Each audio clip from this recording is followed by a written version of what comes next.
Hello, everybody. So today we are going to be learning about ancient Africa. The Cradle of Civilization, Session 1, Out of Africa, the origin of humanity. Thanks, Z. Okay, you can go to the next slide. Okay. So in our book club, we like to think about things based on problems and solutions. So our current problem is that non-white people are confused about, I'm in a meeting. Non-white people are confused about where they came from and who they are. The solution is, by using evidence and logic, we will clarify the confusion surrounding the origin of humanity, especially the origins of Black or African people. Next slide. So the first question is, where do you think humans come from? And think about hue like color. And it's open for anyone to answer. People with color. Yes.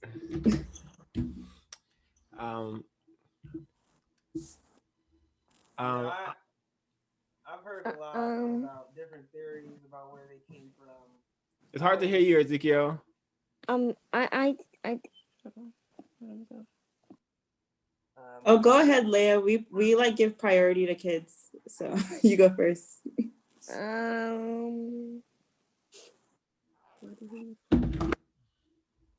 They come from God. Africa. That's what I think. Nice. I kind of agree with Lay, but I would say, from what I've been told by people, is that humans all originate from Africa. Like, that's where all life began. We're all bipedal humanoid life. Yeah, I would have to agree with Trey. Can I be heard? Uh-huh. Yeah, you can be heard. I'd have to agree with Trey. I've heard many theories, such as humans coming out of caves and humans, popping up in different areas. I think the most concrete for me is them coming out of Africa. I'm not well researched in this. I would just think humans, the Black people, the people with melanin, the humans. I think they came from a god creating them, some kind of god force making them, creator.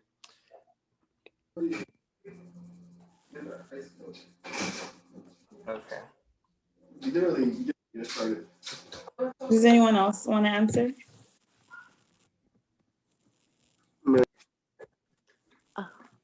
Well, whoever want to go. I feel like they came from Africa. All humans. Only because when I was younger and I used to think that they used to laugh at me. So that's just what I thought. Wait, why would people laugh at you when you said that?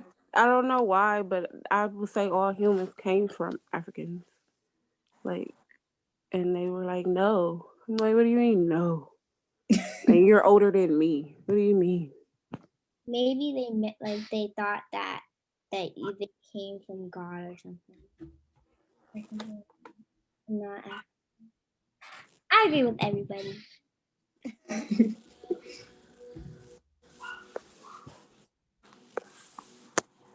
All right. Oh, sorry. I thought humans came from caves. Completely. Oh man. Yeah. Sorry.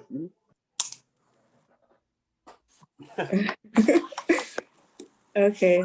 Thanks, everyone. So yeah, we can go to the next slide.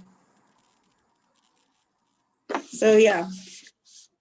So we can trace the origins of modern humans, which are called Homo sapiens, which is a name designated by white people to describe people who are modern humans today, we can trace their history back to Botswana. So you can see on this map here, Botswana is a country in Southern Africa. And you can see this picture here of what Botswana looks like, but actually, this is like a recent picture, and in the past, Botswana, it was not as dry. It was a pretty lush land. You'll see pictures in the next couple slides. Yeah, we can keep going. So non-white people are solely children of Africa. Scientists who compared the skulls and DNA of human remains from around the world say that their results point to modern humans, or Homo sapiens, having a single origin in Africa. The study didn't find any evidence to suggest that human species living elsewhere in the world contributed to our direct ancestors' makeup. So that means that, you know, Africa, which is considered the motherland, is literally the motherland in that everyone comes from here. Next slide. So new data supports the out of Africa theory for modern humans. And the out of Africa theory is a single origin that all people's ancestors come from Southern Africa. And it states that early Africans spread out across the planet around 50,000 years ago.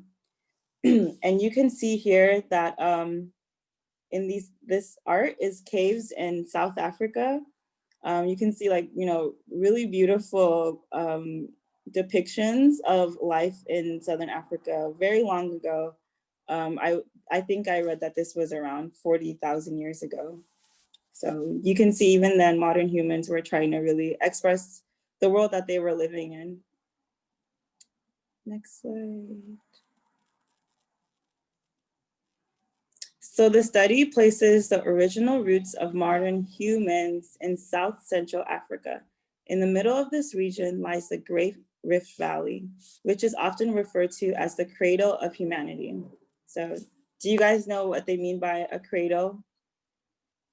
No. So a cradle is like a crib, right? So where a baby sleeps.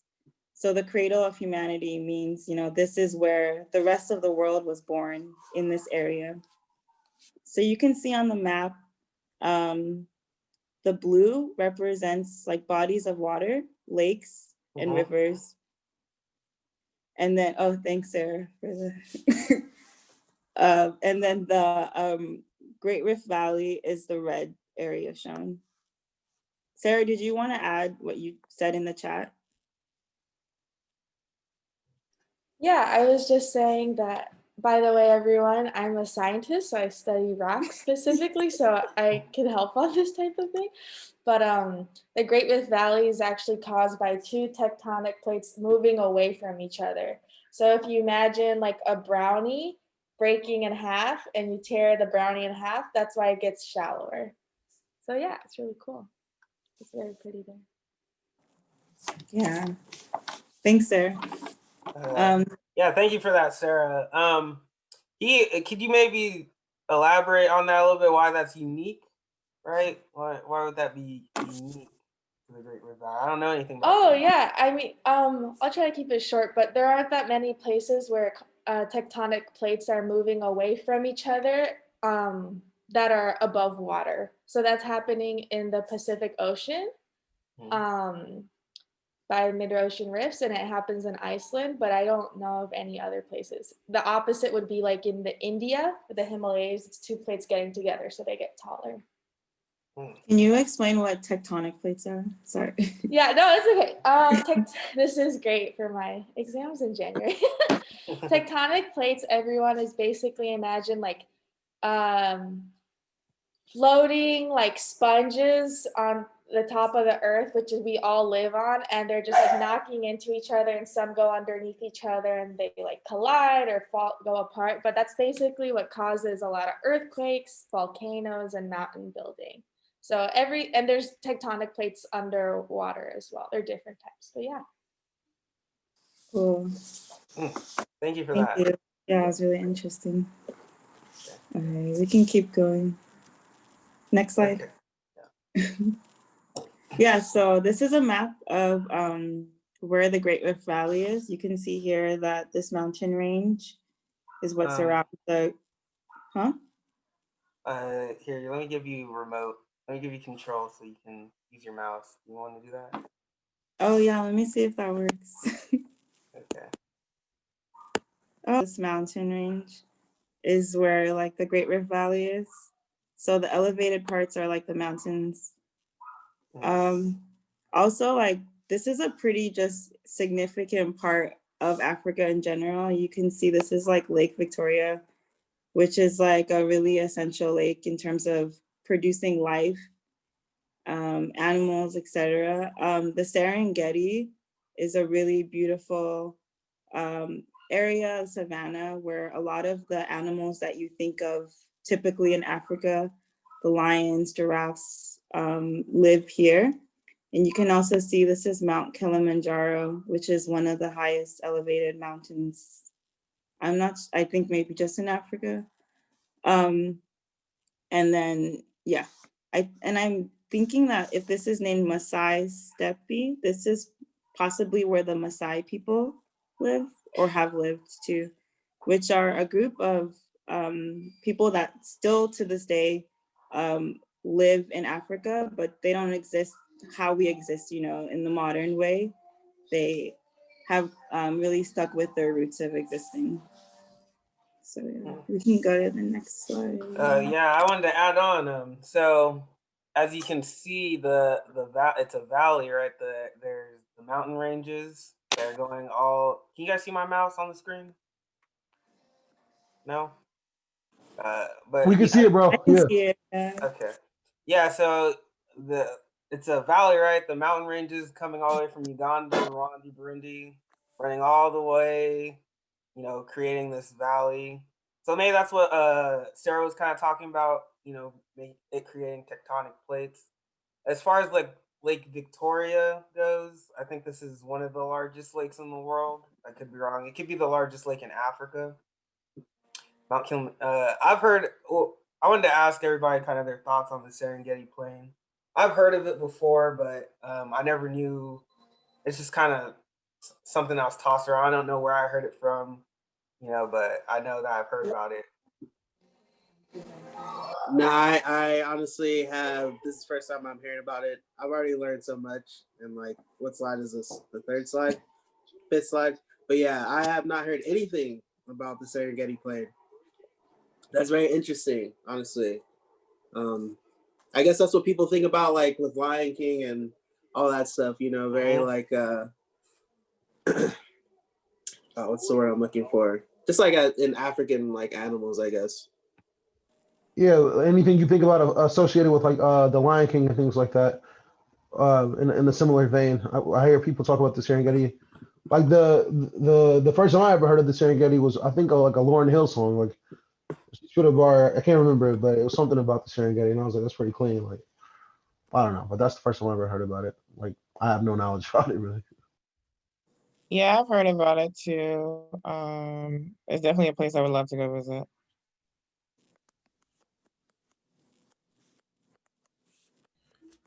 Yeah, I never heard about it in big context, so it seems very interesting. I'm gonna answer the question. I heard about the Serengeti when I was in community college, and I think I just saw a bunch of Europeans studying Tanzanian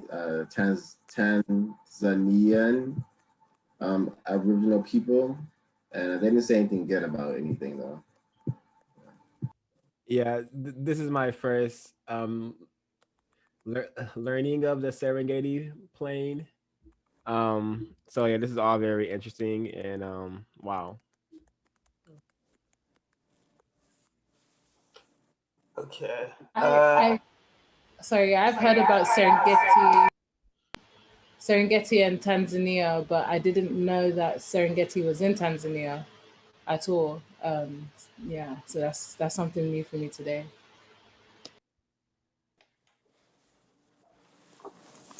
I never like heard that place before, and it's like cool, but it's learning me new things.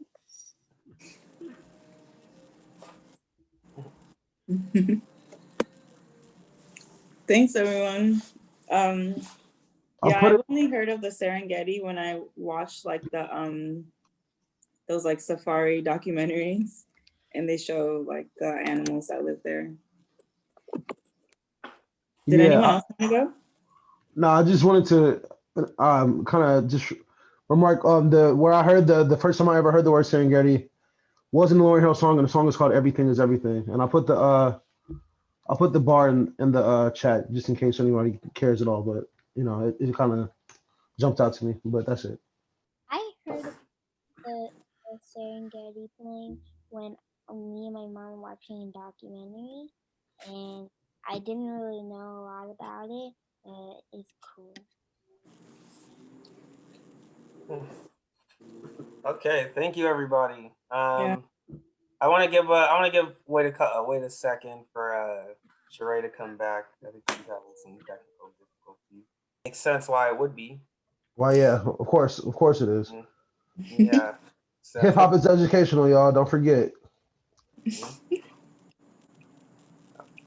okay. Let me just wait for Sheree to confirm she is seeing what we're seeing.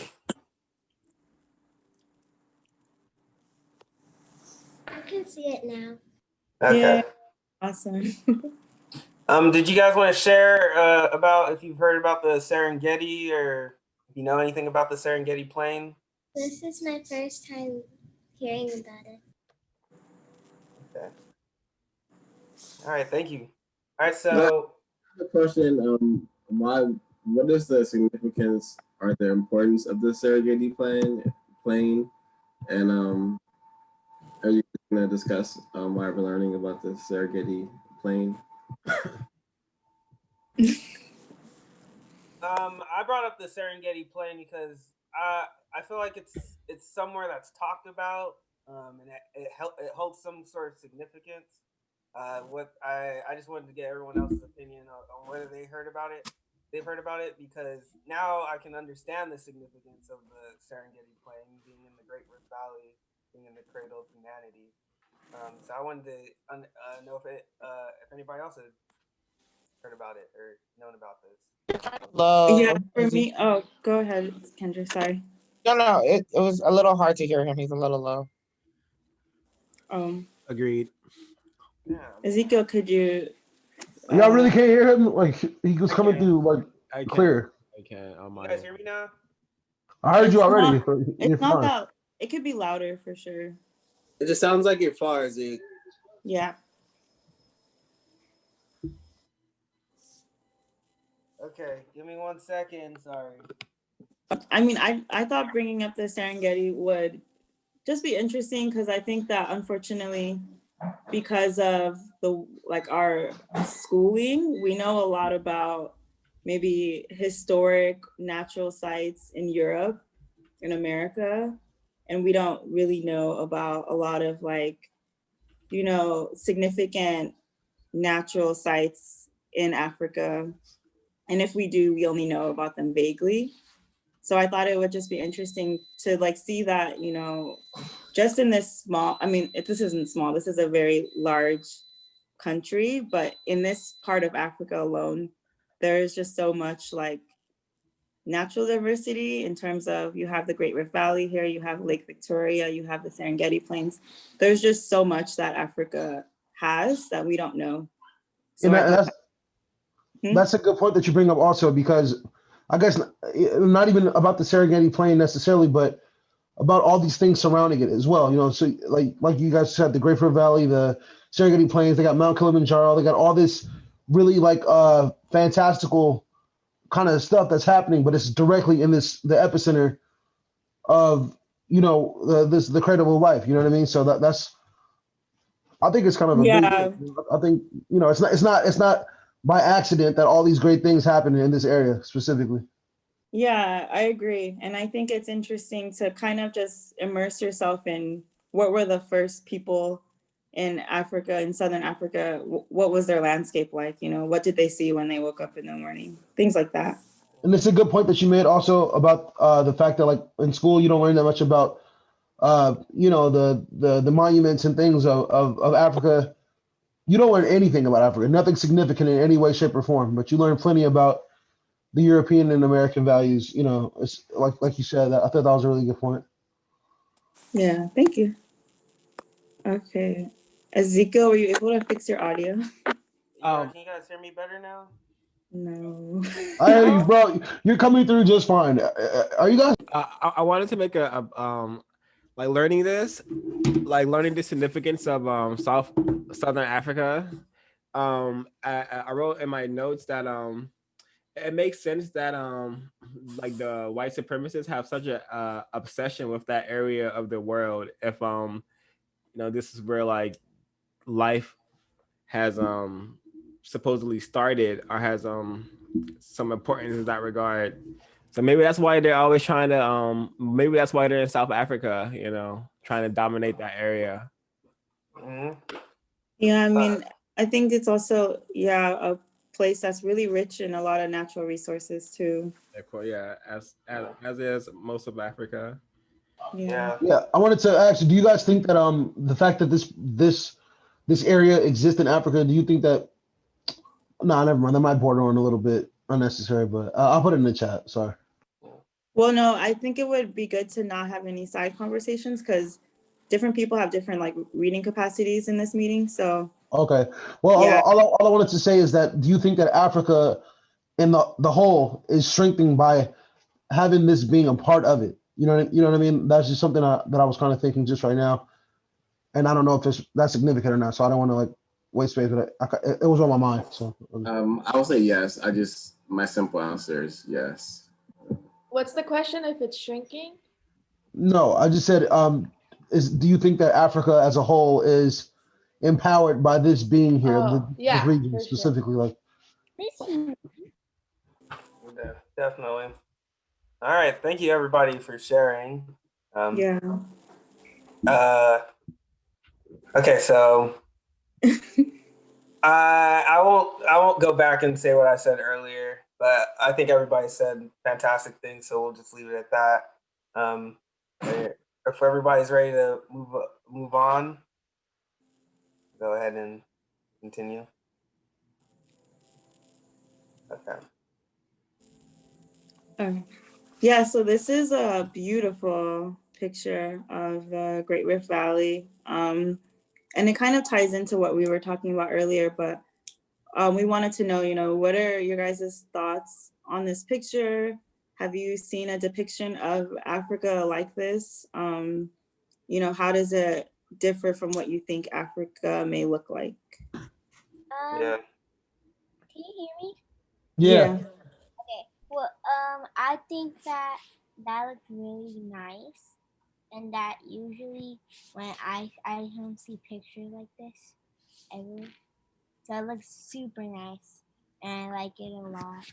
And I like to say something too. I've seen this picture in my history book, and also I didn't know that Africa had a lot of green. I thought it was like a drought place.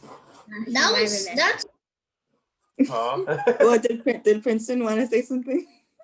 That looks cool, and also I think that's a hiking man that's standing on that rock right there. Yeah, I feel like he must like climb this all the time. He must be like super strong. I think that and I think them in before they look like rock and sand, and then now they look beautiful. Who's talking? I want to respond directly to the person talking. I think it was Lay. I'm not sure, but Rhea, the reason why you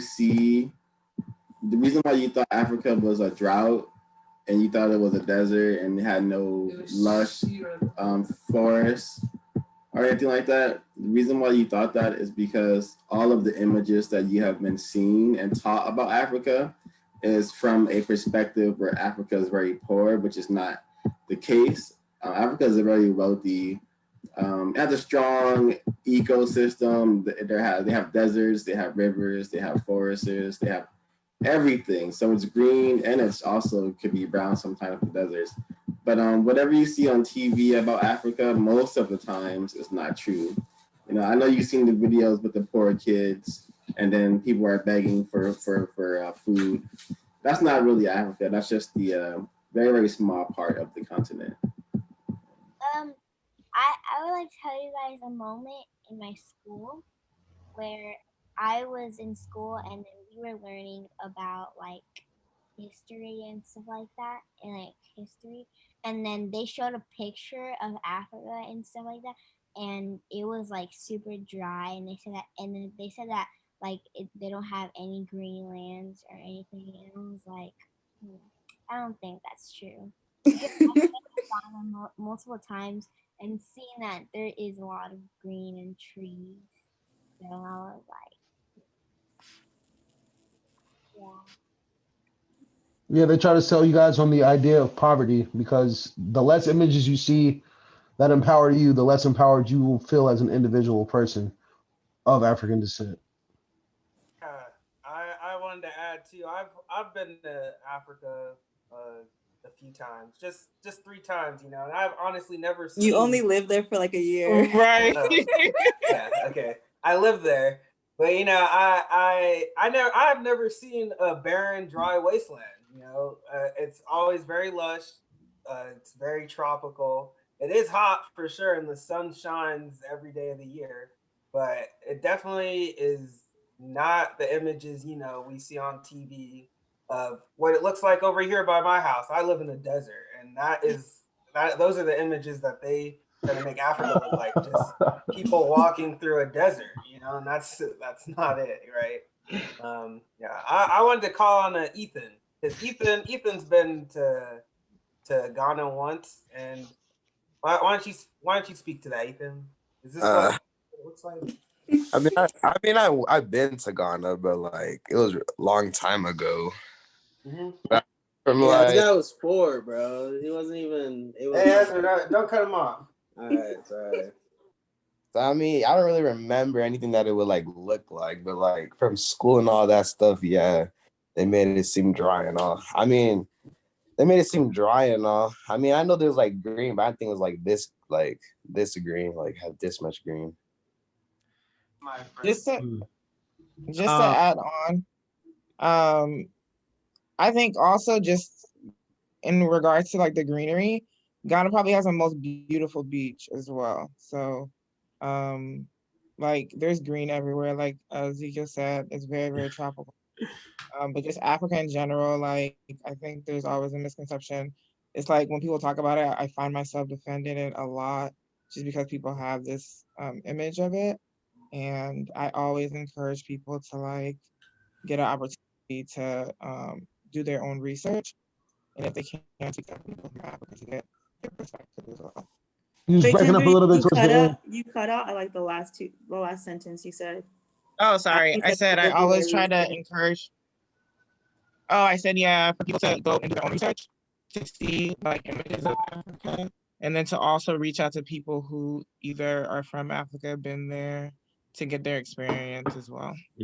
I wanted to touch on what you just said because when you said that you find yourself in a position to always have to defend Africa from people's preconceived notions, the way Wait, can you use accessible language? Like, I think you need to explain what preconceived notions means. Okay, so you say you find yourself in a position, you know, at times to defend Africa from what people think they know about it. You know, because they've been taught one thing about it through images of like Ezekiel said of, you know, quote unquote barren wastelands, which, you know, just consists of a lot of desert and a lot of sand, a lot of huts on top of huts, a lot of poverty, a lot of, you know, X, Y, and Z. But the way that white supremacy works is that when you try to defend the literal place that civilization is from and say that it's not these things that people have taught you they were, people look at you like you're crazy, like you're the one telling them lies. So it's because they are not privy to the things that you know.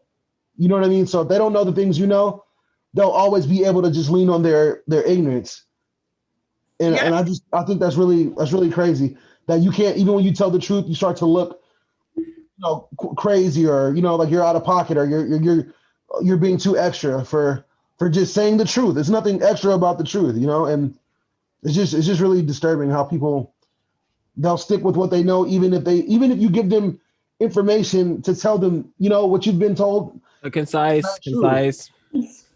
All right. Well, I was done. So, boom. Yeah, I totally understand where you're coming from.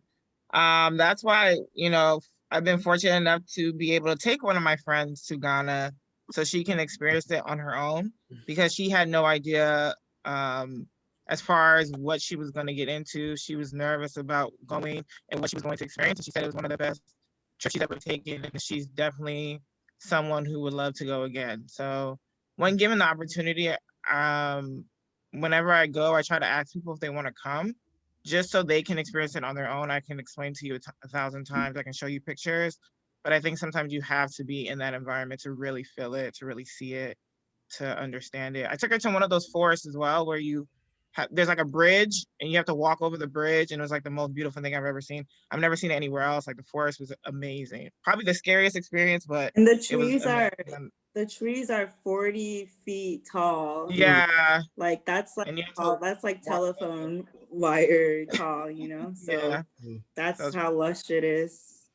Like when I was more confused about racism, what it is and how it worked, and for the newcomers and for the young warriors in the class, racism basically is here on planet Earth.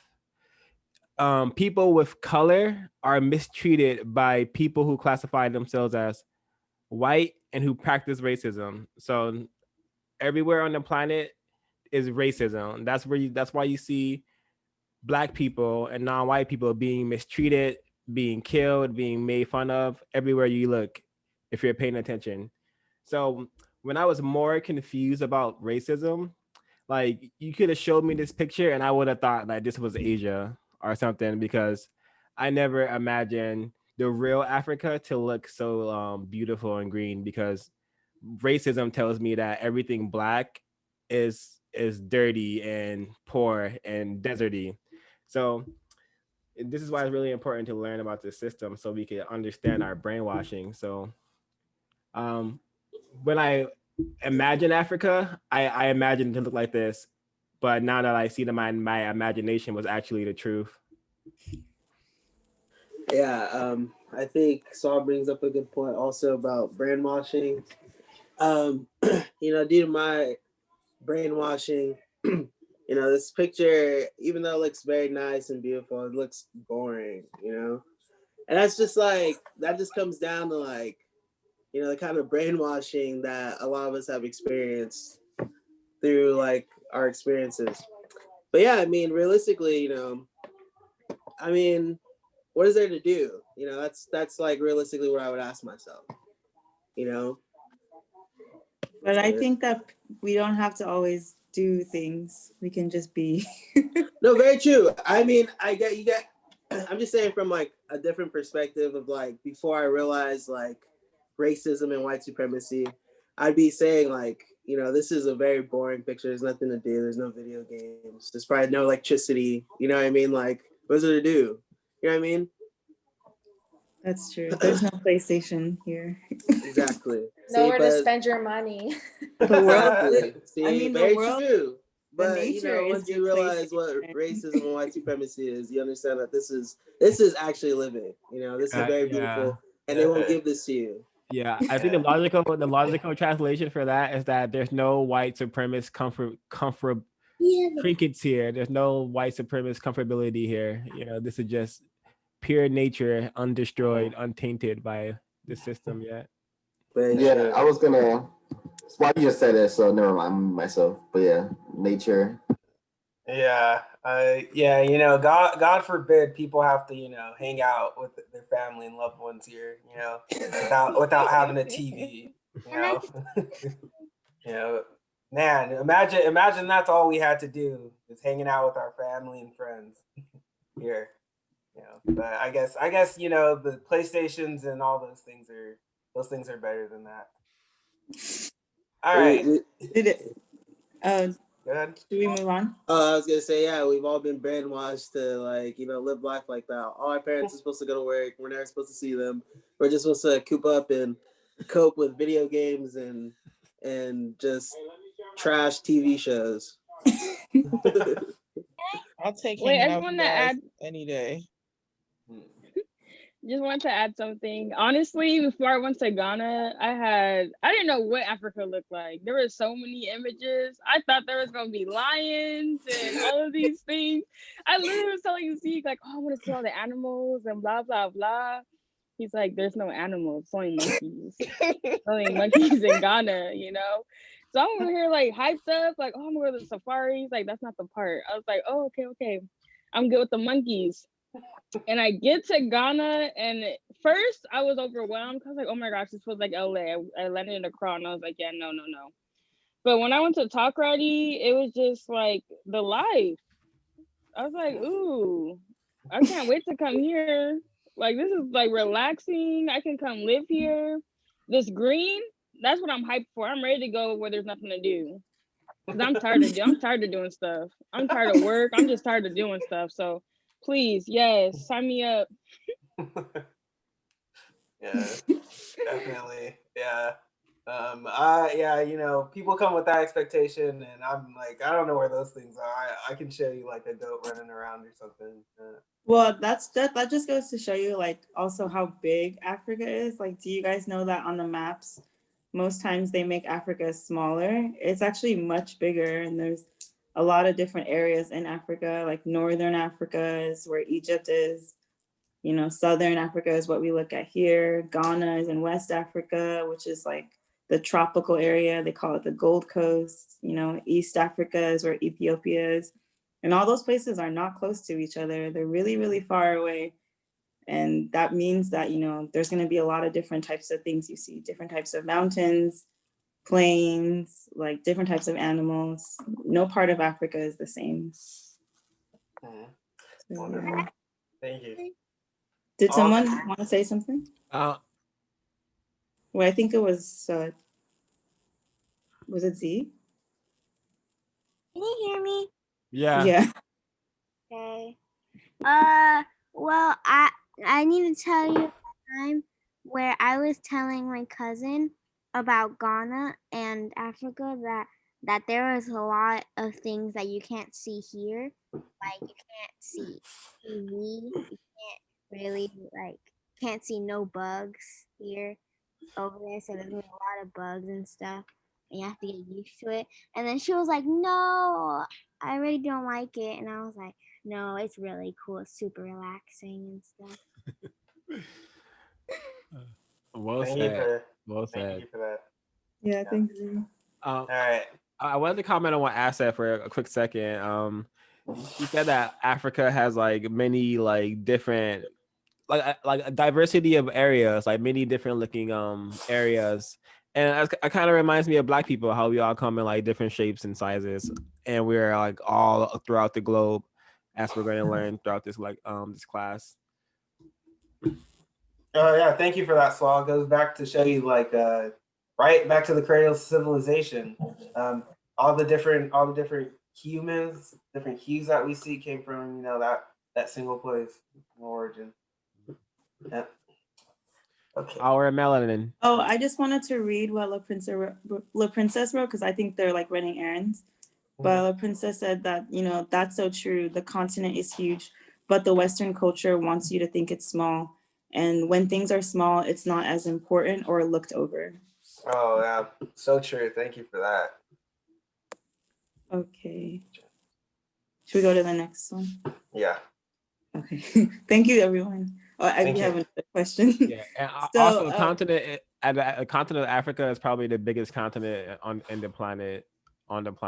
It's just that white supremacy system has made it, put it on a map to be small to help with the brainwashing of society. Quick tab it. I always thought that also Africa was bigger than Asia. It also put Africa at the bottom on the map as well. True. Okay. All right. So our next question is journey. We're moving on there into our next portion of it. Journey of humankind. So how did we make it around the world? How did the human make it around the world? Right. Yeah, starting from where we learned they began in Southern Africa.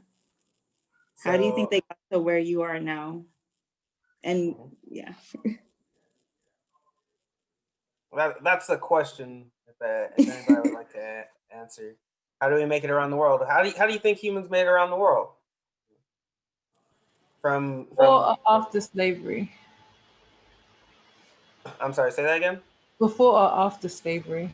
Oh yeah, we mean like 50,000 years ago, once humans left the Southern Africa. Through nomadic travel, through traveling, setting up. Can you explain what nomadic is? I think it's useful.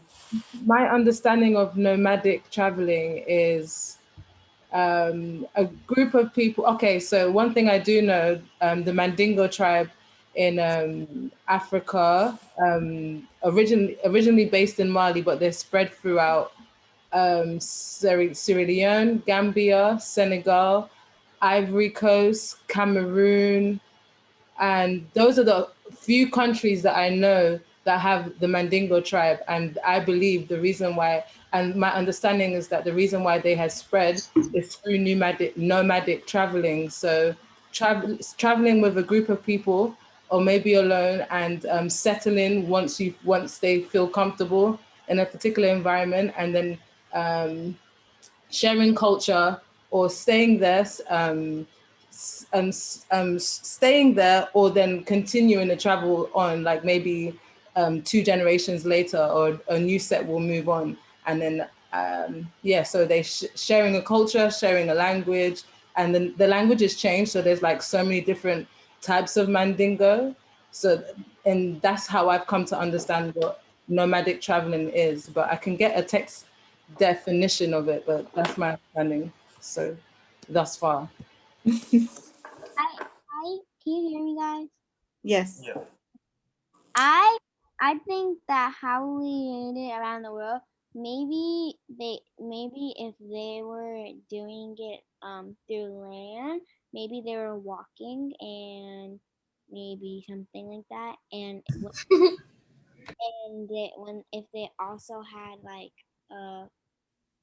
boats, maybe they had boats, they can go water.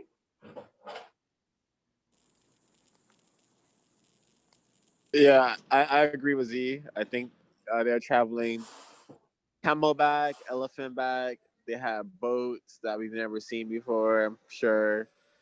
But yeah, traveling on animals such as camels and elephants and through boats. I think that when they celebrate like African How did the humans travel? I think they travel like I agree for Zeri boats. It's because that you can see other animals. Wow, well said. I think if we're talking like 40,000 or maybe even a million years ago, this possibly could have been when like the whole world was like not split up, like Africa was still like one giant place. So they probably could have just walked around and just followed curiosity. Everything was so beautiful and they just started to explore, like most free souls would like to do, I would imagine.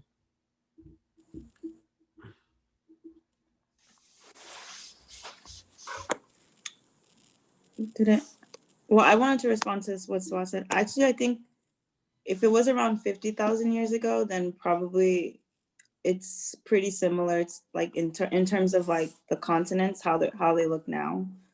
But there was also but you are right, because there were like ice ages.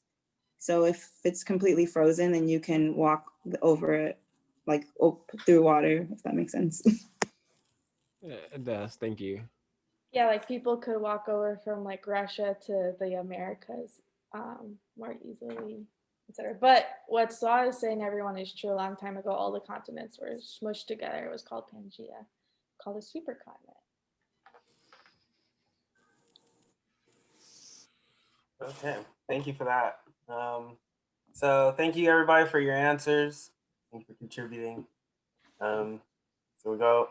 That brings us to the San Bushman tribe. So in order for us to trace back humanity and the path that we took, we needed to find, we need to find something, right? A clue.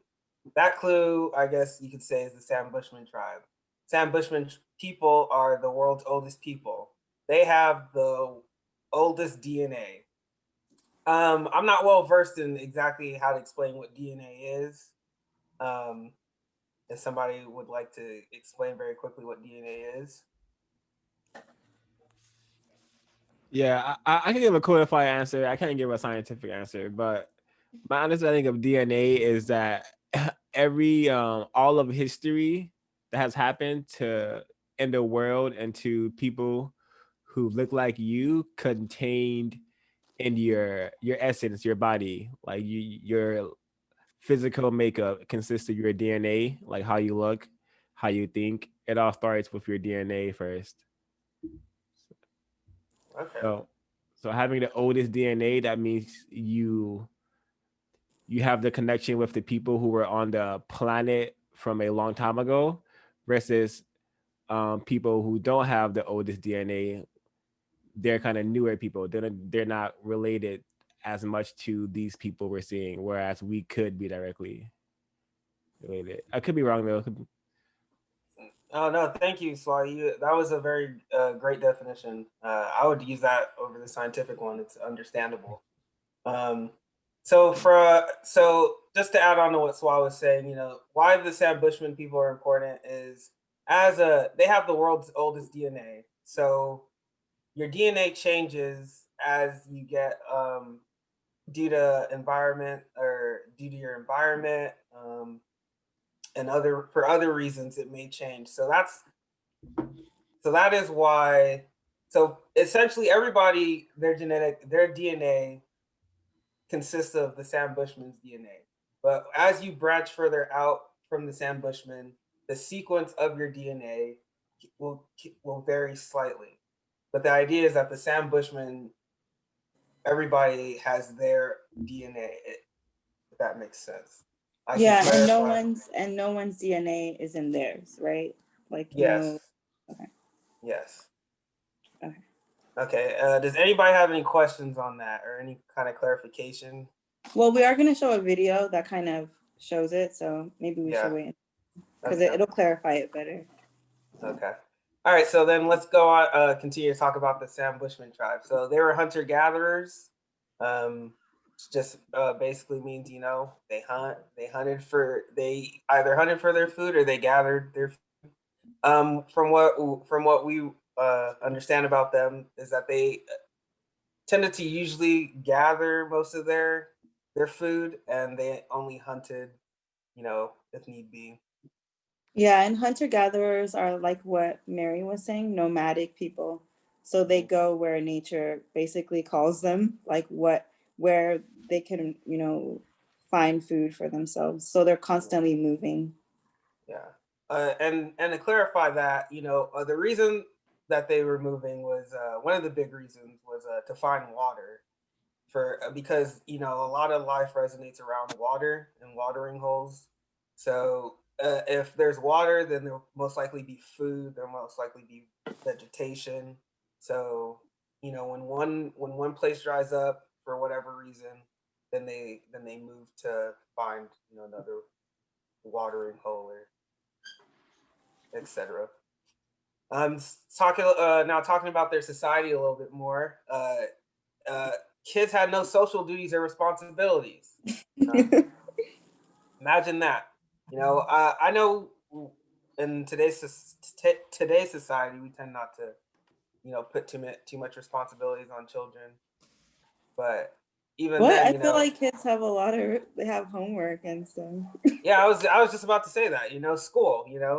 That's a lot of responsibility right there. You got to get up, do all get ready, make sure all the it can be a stressful thing. Sit in a classroom all day. Online school is harder. Yeah, because you have to keep up with all the homework online. And it's hard because I don't know what computers are like.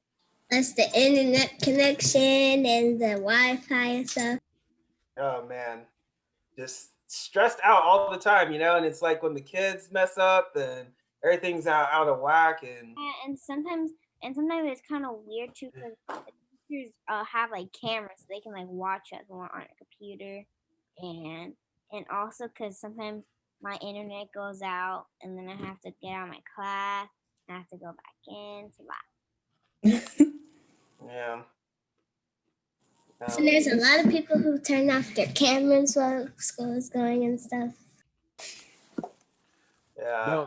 Don't worry, children. When we end white supremacy and replace it with justice, you guys won't have to waste your time learning nonsense anymore. Yeah. In a way that actually, makes you feel stronger. Mm-hmm. Do you want to keep going? Yeah. Leisure is important for all ages. So if you don't know what leisure is, it's relaxing, taking time, being calm, a leisurely activity. Yeah, a leisurely activity could be reading, something, you want to do just because you want to do it. There's no time, no urgency. And Women, also, yeah, go ahead. Leisure is really important because if you have time to just relax, at night you can look at the stars, understand the constellations, be able to understand like how to travel and things like that. Your mind can really do a lot of amazing things when you have the ability to just sit and relax and think, So yeah. Yeah, sometimes the creator will even talk to you in those moments when you're just sitting in nature in silence, away from all technology and all white supremacist things. That's how some of the greatest ideas came to Earth. Yeah. Very great point. That shows that's a sharp contrast to our society today. Complete opposite. You said that again, bro. I'm sorry. So can you say what you said again, Swell? I said that's how leisure time is. That's how sometimes the creator will come talk to you when you're sitting in silence in nature, away from distractions and all white supremacist creations. All right, word, yeah, for sure. Sorry, I didn't catch what she said. Sorry. Yeah, like meditation is a nice leisurely activity. Or it could be I don't know. Anyway, go ahead, Ezekiel. Yeah, so as which is opposite to the society we live in today, right? Where leisurely activities are kind of frowned upon, and they only kind of recommend them when you're dying. But today in society, people don't really get to have that kind of leisure. Everyone has to work or go to school or do something. We can't. We're under the system of white supremacy. We just can't be leisurely. I guess or you can't be leisurely, I should say. Also, wait, I think someone else wanted to go. I'll go after whoever's talking. I was gonna go. Go ahead. Yeah, go ahead. Or also some people don't have anything to do, but instead, because of now that they have so much technology, they would just play video games and stuff. They could be relaxing and reading a book, but instead they just want to go on their PS4s or whatever. Hey, Z, stop subbing me. Yeah. Okay. I'm looking at I wanted to say one more thing. Also, go ahead, Trey. So this. How do we know that this is actually the world's oldest people? Oh, we're gonna watch a video that shows, but like Ezekiel was saying, they have everyone has their DNA. The Sand Bushmen, which is not a name that they have. It's a name that was given to them by white people. Their DNA is in everyone, but they don't have everyone else's DNA in them, if that makes sense. So you'll see in a video, it'll show you that there's genetic markers, which is like almost like, I can't explain it, but it's like a little something that highlights oh, this is from this group of people, and everyone has that marker. But they are the only ones who have that marker. They don't have our markers, because when you move from that area, your body's going to change based on the climate. So maybe your hair will change, your skin will get darker, things like that. Maybe I think maybe they have the same DNA because of how they look. What did you say, Z? Because of what? How they look. Oh, she's saying maybe you said maybe they have the same DNA because of how they look, or we have the same DNA because of how they look. Yeah. Yeah. Z, if I'm understanding Z correctly, I would say that they look like black people and Asian people, which is like, you know, the shades. Yeah, which is like what the majority of people on Earth like look like. like. Because indigenous people are also related to Asian people too. I wanted to add to what Swat said. It is known that black people have once had two great civilizations. It was the African civilization and the Asian civilization. I believe, and through my own research, I've discovered that Asian people derive, like most people, from black people. And if you Google like indigenous Asian people, you'll see a lot of like Chinese looking people that have like dark skin color.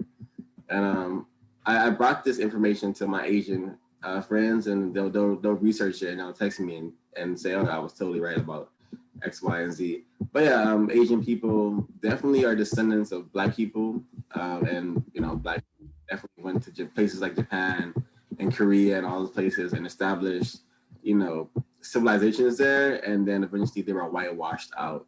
Not sure how, but I know that's what happened. Also, the Aboriginal people of Australia are like clearly very black, and like you can totally see like their roots to Africa. Yeah.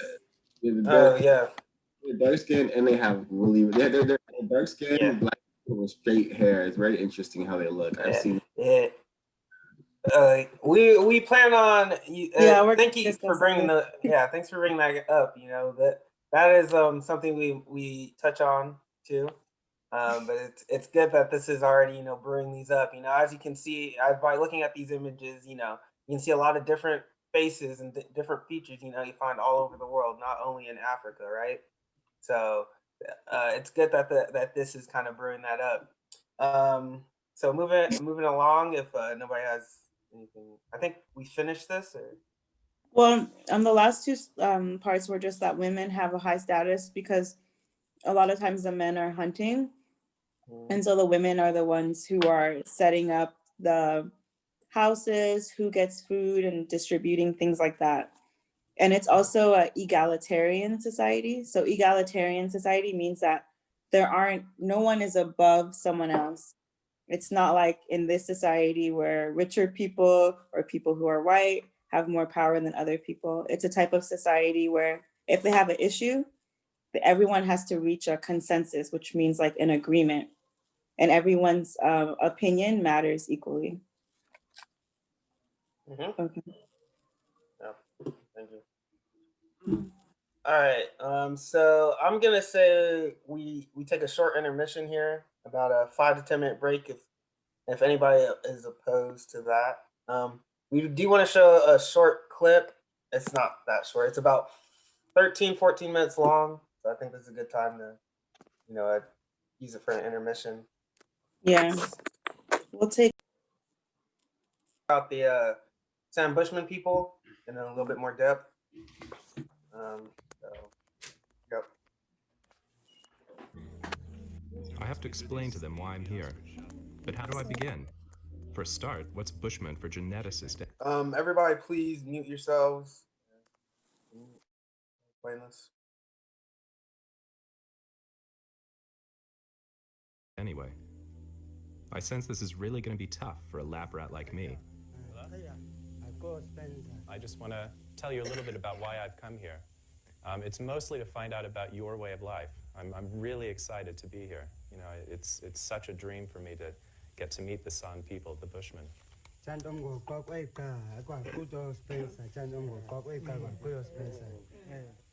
In a way, you carry a secret in your blood, and you can think about it like a family tree.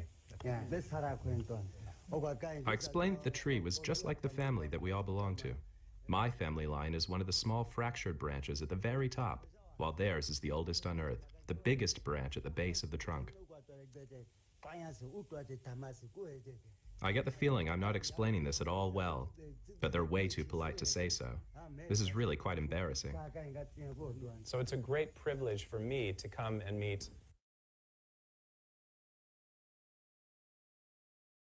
How's it working for everybody? It's fine. It's Okay. frozen or paused or something. Well, for me, it was lagging a bit, but I guess it was only me. Okay. Okay, keep going. My distant relatives, and the people who give us a glimpse of all of our ancestors. So in one sense, we're all Khoisan. We're all San people. It's just that my skin is slightly redder. We would like to thank you for the information that you brought for us. This is like a dream for me.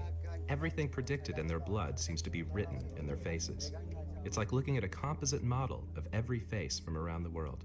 The eye shape of East Asians, the high cheekbones of Mongolians, the mid-brown skin that could turn darker or lighter. So how do I know that of all the people on Earth, the San are direct descendants of our oldest ancestors? I'll try to explain a little better this time. I work with DNA, our very own manual of life. It's in our blood, in every cell of our body, orchestrating our life processes. DNA is a ladder of just 4 linked molecules, A, C, G, and T, strung together in pairs in an incredibly long and complex sequence. If laid out, the DNA from one person would stretch to the moon and back 3,000 times. In our cells, this chain is broken into 46 bundles called chromosomes. Because of its sheer length, DNA is prone to develop small glitches in its sequence. They're called mutations. Everybody has them. When they occur, we pass them on to our children. We call these inherited mutations markers. As our chromosomes pass down through the generations, they carry these markers with them. They write our history. They are the source of our time machine, the way we can see back to our earliest ancestors.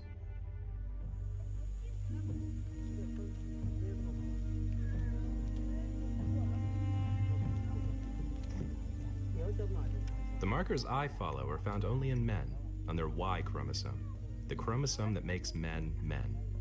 But of course, men don't travel alone, and the journey of man is the journey of everyone. I was walking through the village and I saw that they had massive piles of these sitting around everywhere. We call them monkey oranges. And they taste pretty good. They're a little bit like papayas. But I thought it would be a good idea to use them to explain exactly what we mean when we say we're following genetic markers. This is a man at some point in the past. The thing that makes him a man is his Y chromosome, a piece of DNA that's unique to men. When men have sons, they pass on their Y chromosome to those sons. Again, it's what makes them sons. So if we imagine that this man had 2 sons, they would have essentially identical DNA on the Y chromosome to their father. So they would get his Y chromosome in effect. And if we imagine that they also have sons, those sons, the grandsons of this very first man, would also have essentially the same DNA. But occasionally, when we pass on these pieces of DNA, we get a change in a single letter in the sequence. We can call those mutations or markers, and that's what allows geneticists to trace descent. Now, I've represented this marker with a little strip of tape, a little black bar. And just like before, all of the sons of this particular man will have essentially the same Y chromosome, so they will inherit this marker. And in that way, the marker acts effectively as a badge of descent, a marker of descent from this particular man, and that's what we follow. Now, as we move further down the tree, most of the sons will inherit just that single bar, but occasionally, as we saw before, we will get a second change in the Y chromosome. A second marker appears, showing descent from a particular man, in this case, this person, who has first that marker, which came from that person back there, but an additional unique change on his Y chromosome, which he then passes on to all of his descendants. So in the people that we're talking about living in the present day, in this part of the tree, they've got 2 markers. They clearly trace their descent from this man, but the first marker, remember, arose all the way back there, all those generations ago.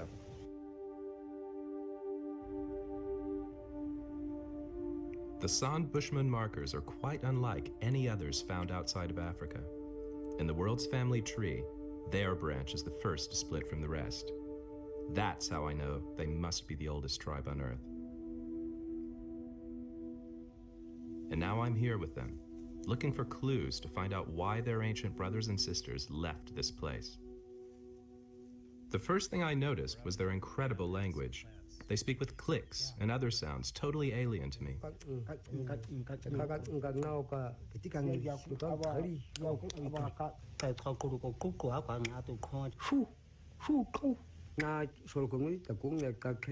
And the word for zero? Kora. They try to teach it to me. And for two? Ta. And three? Lenny. And four? Go.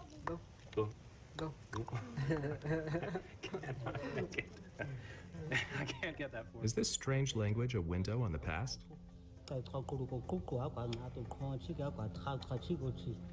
Did our ancestors speak like them? Merritt Rulin, a linguist from my old university, Stanford. Bushman is the only family which has clicks. Those kinds of sounds. None of the other world's language families have these sounds. So this is really what makes Bushman languages different from all of the other world's languages. There's a reasonable hypothesis that these clicks are in fact ancestral sounds which have been lost in all of the other world's languages, probably lost just once in Africa. And then the group which lost these clicks left Africa and spread throughout the entire world. When I ask another colleague, paleoanthropologist Richard Klein, also from Stanford, he goes even further. Speech is more than just communication. It's also the way you model your world. You can ask what-if questions. What if I mounted this piece of stone on the end of this shaft in this way, and I put a string across this boat thing, and I tried to shoot the shaft with this boat thing?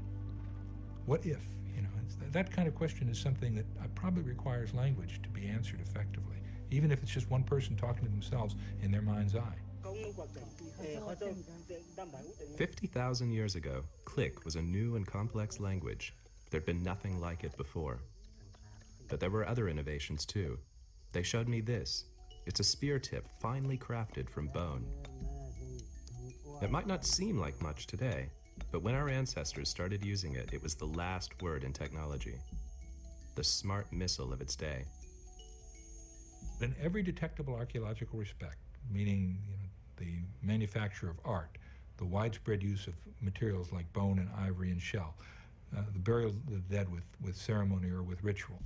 In every detectable archaeological respect, after 50,000 years ago, you see this burst of creativity. There's a big difference in behavior. The form is fixed and culture takes off.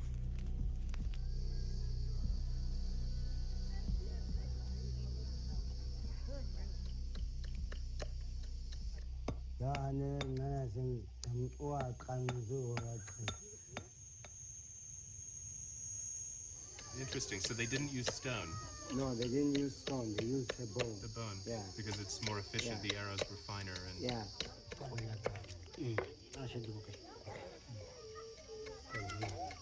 Toward me. Yeah, you have more control. Right. So you just want to make it very round and very smooth. Now we're getting somewhere. When they left Africa 50,000 years ago, the ancestors of these New Age people had state-of-the-art hunting technology and a brand new language to communicate ideas. Now, how far back can I pull it? You must be careful. Further?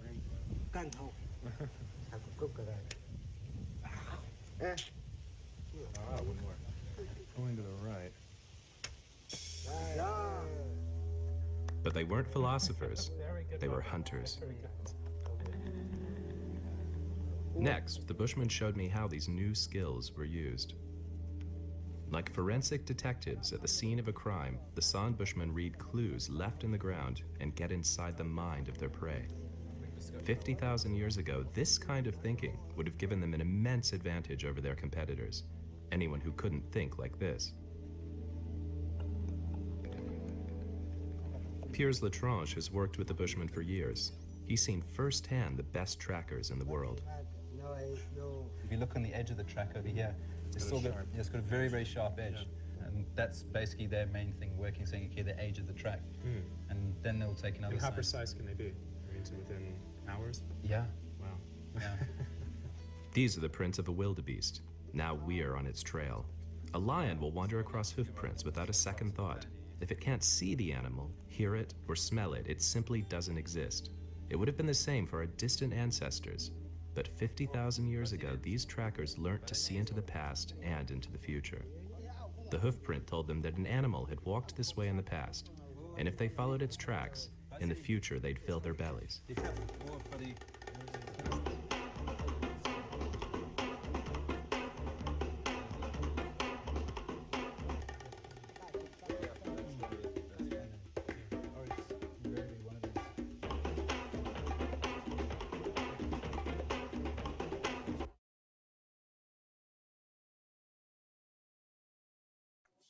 Okay, so that was the first video we were showing.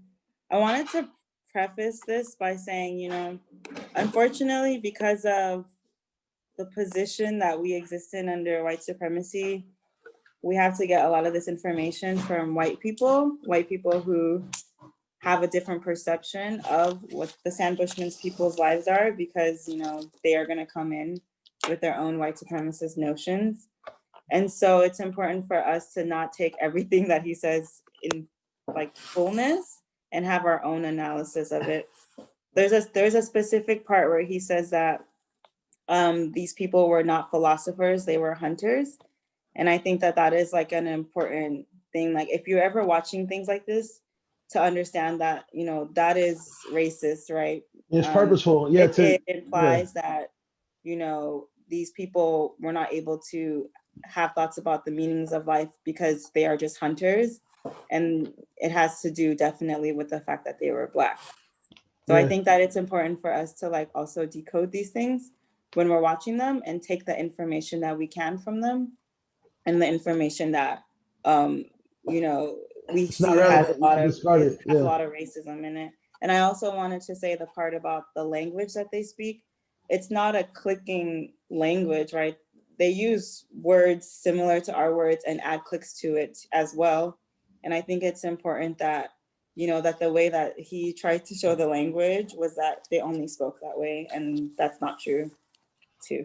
But even though I think that, like, you know, the way that they add clicking sounds is amazing, you know, and yeah. Yeah, I just wanted to add a little bit too. I can put the link to the whole documentary if anyone's interested in it. But there's reasons we didn't want to show everything because of the, you know, the racism in it. So thank you, Ash, for going on for, you know, making sure everyone's aware of that. One thing he said that bothered me was conquerors. I don't want to focus too much on we can, but one thing he said in there that bothered me was conquerors, or talking about them going out and conquering people. I want it to be, you know, I don't think, you know, these people at any time were ever concerned about, you know, enslaving anybody or asserting dominance over anybody. They were just, you know, there to live and enjoy life. So they're not concerned about conquering anybody or anything like that. You know, they obviously they're smart people because you can see by that they're tracking. So they're thinking, right, and they're able to create things. So I just wanted to add that. Go ahead. Yeah, thanks for pointing out the racism. I want all the young warriors in this chat to understand that even before like the people we just saw like making the click sounds before, like white people love showing people like that. But even before those people, Black people were making like giant structures and giant pyramids and a bunch of awesome epic stuff, but they will never teach you about it because they don't want you to know that stuff, because they don't want you to feel powerful, because they can't have you feeling powerful if they're going to dominate you. I just made that If you want to add something, that I do think in and of itself, like the way that the San people live is powerful. Like you don't have to build pyramids to be powerful. like people who live hunter-gatherer lives, I think they're the most powerful because they're only using what they need and they're like living with nature and not taking over nature. So I wanted to add that they are powerful. They got hunting from Definitely. them anyway, so it's like, you know, they learn how to make their own arrows and kill their animals. Yeah, they were innovative. They used bone to. I heard them say that they use bone instead of what everybody else is using in order to give themselves like a competitive edge. And I wanted to just talk about a comment that I had put on like the chat. Like I wasn't saying that the language is like called like click or clicking. I was just saying that like a lot of times in popular American culture, like they'll make fun of African people and they'll be like, speaking like, in the way that a way that's like to celebrate those people, but in a way to mock Africa, like, they're dirty and they speak like this or like that, and I never knew, like, I thought that was just like some made up like Hollywood screenwriter thing to kind of say that black people are like not advanced or something like that, but I didn't realize how, in fact, those clicks are what I perceive them to be as clicks, but those kind of sounds that they're making are they were specific to those people, and that's how they were able to communicate at a more effective level. And I didn't know that before. I did not. That was not something I knew about. Thank you. I replied to that in the chat. Thank you for that. I knew you were talking about that. I was just referring to, because the European man said it on there. He gave the name of the language and then he later referred to it as a click language. So I just was trying to point that out. Okay. All right. So I wanted to ask a question. Did you guys understand the part when he was showing the fruit as DNA, as like the mutations and how we all lead back to the sand? Did that make sense to you guys? Okay. Absolutely. Did it not? Is there anyone that it didn't make sense to? No, very good information. Thank you. Okay, cool. Just No, I didn't understand it. You didn't understand it? No. Okay. What part of it didn't you understand? I didn't understand those words. That makes sense. So I guess let's try to explain it without using those words. Like, you see how he had the first fruit and it had it didn't have anything on it, right? He didn't put a black mark on it.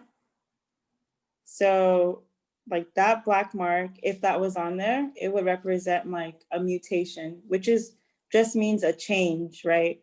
So if if your mom had a mutation, you would, well, I guess it's different for women, but for most men, like if your mom had a mutation, you would have it too. And then you would pass it to your kids, and those kids would pass it to their kids, and it passes on. And if they get a new mutation, then they would pass on that one too. So if they go all the way back to the sand people, like if they check their DNA, they don't have those mutations. Does that make sense? Yes. Okay. If it doesn't, you can say that too. Anyone? Yeah, so before we move on, I also wanted to say, when watching that video, one of the things I was thinking was this, the San tribe have a very Asian look, but then I had to think about it. Their DNA is older, and it's Asians that have the same facial features of the San tribe. So that is another good indicator of ancient origins, as a lot of those San men look like a lot of the Asian, Korean, Chinese men that I see today. So yeah, that's just another way to detect DNA and lineage.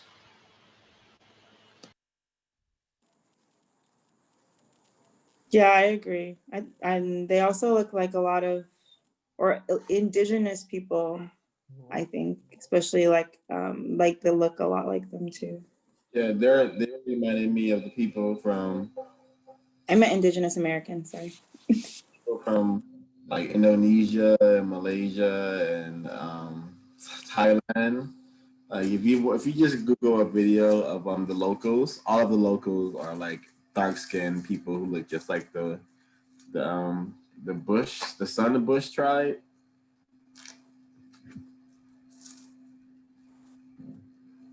That was it. That's all I have to Yeah. say. Thank you for that, Trey. It gets you to thinking, right? Like, so how did the people, because they didn't have too many dark skinned people with them either, So when I would have thought of the original African people, I would have thought, very dark, very kind of almost looking like me, but I don't. I look like them, but I also don't look like them, right? So I gets you thinking about that as well. I also noticed that one of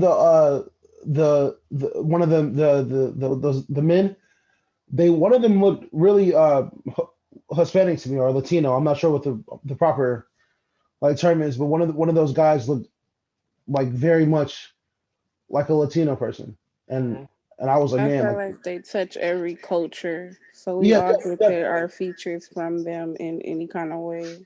yeah, no doubt about it. That was just so crazy how diverse everybody looked, and they looked the same but different in many different ways, and I just thought that was crazy.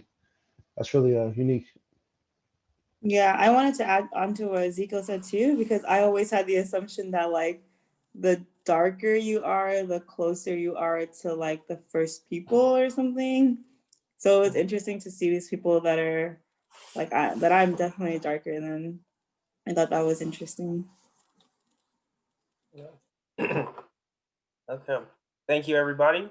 Moving along. Let's see. I'm gonna play that again. Okay, so another question. What path did the Sand Bushmen take to make it to the rest of the world? So first we asked, how do you think they made it around the world? So looking at this map, what path do you think they took to make it out of, to other areas? This is supposed to be a little interactive part. Yeah, you can just tell me and then I can move the the curse, like I can move it and draw it on there. Okay. So right now I can see a little circle. Yeah, so the circle would be like where they started. Probably a little lower actually, but yeah. All right, I think they traveled north and they used the rivers to get to places. Or they would travel around the coast of these oceans to get to places. I'm not sure, but that's the most logical. That's what I would use if I was one of them back in the day. I would use the water to get from point A to point B. I'd have to agree. I'd say either via water or on foot for sure, because well before air travel, at least to my knowledge.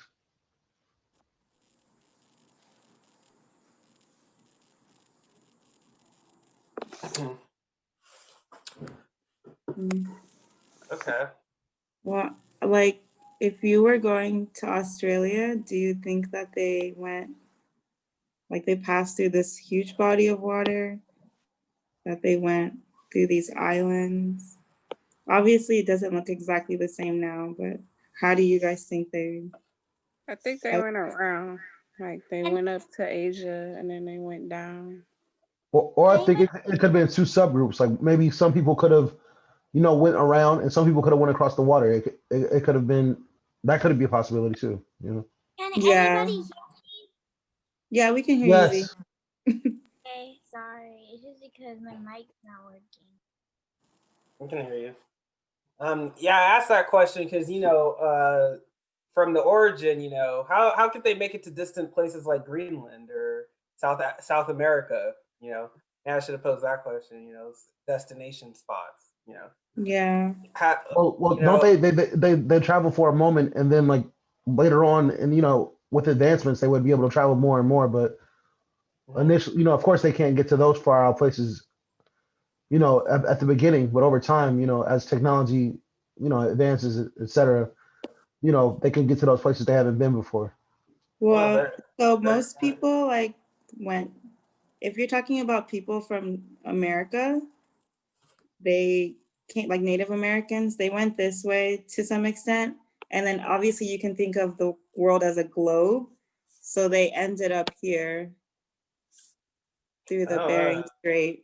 That's hard for me to And then imagine. here and like here, if you're asking how they came to South America. At least that's what I believe from what I've like read and watched. Me too. Yeah. Okay. So yeah. All right. I think we have another short clip. Oh, can you erase the drawing? Yeah, I'm gonna get that. Thanks. So we have another short clip here. It's gonna explain something to us real quick. I clean up this. So Between 70 and 50,000 years ago, those ice caps were expanding. We're talking about a worldwide catastrophe brought about by monumental changes in climate. The world was in the grip of an ice age. The polar ice sheets had expanded southwards, locking up much of the world's moisture as ice. Deserts in Africa grew, and sea levels everywhere dropped, leaving caves on the South African coast high and dry.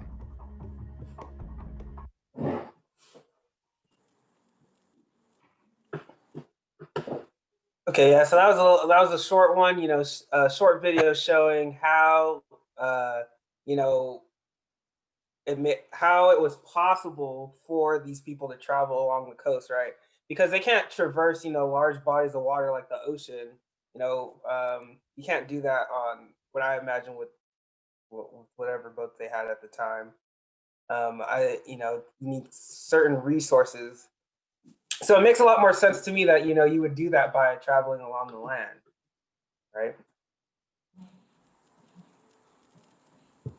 And then next video, I got another one. 50,000 years ago, the Ice Age had locked up the world's water. Sea levels were lower, making Indonesia one landmass. Australia was joined to New Guinea. Since then, rising sea levels have covered up any trace of their presence along this route. If these first African migrants traveled this road, then their genes and the elusive Australian marker might survive. Yeah. Okay. Okay, so I showed that last one to just show, a distant, island like Australia, how the climate change made it possible for them to traverse the islands and make it onto that island. That's kind of aligning with what Trey said, right? That they just followed the large bodies of water. Anything you want to add, Ash? Yeah. I guess, are we on this slide now? Yeah. I can go Okay. back. No, I didn't want to add anything. I just thought it was, really interesting. It's so interesting to think about how much land is actually covered by like oceans and stuff, and how the world must have looked so different in terms of where people could go. I just always think it's really cool how people went from like like Mongolia area to America. I think it's so interesting. So yeah. And then I wanted to pose a question, especially like for the children, I would prefer if they answer. If you could like kind of like name what areas of the world you think the people in these pictures come from.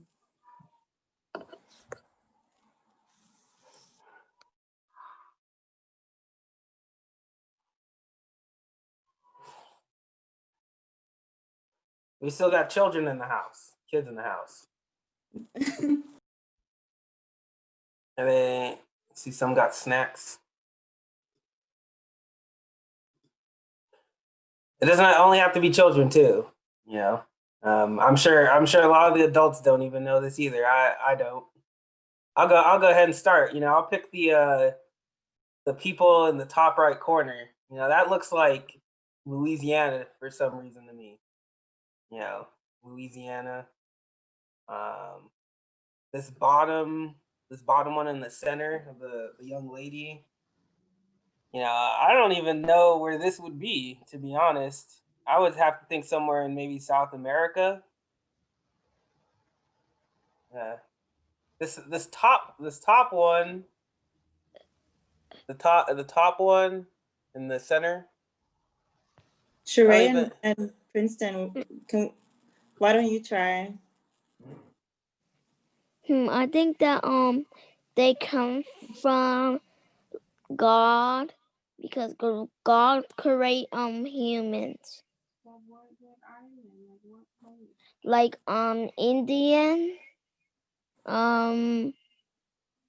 African, Japanese. Yeah, that's all I know. Maybe they came from. Maybe they were. I agree with Leah because God created this world and they created everything that's in this world. So they created Indians, people, everything. Maybe they came from the gray picture, like kind of brownish, grayish.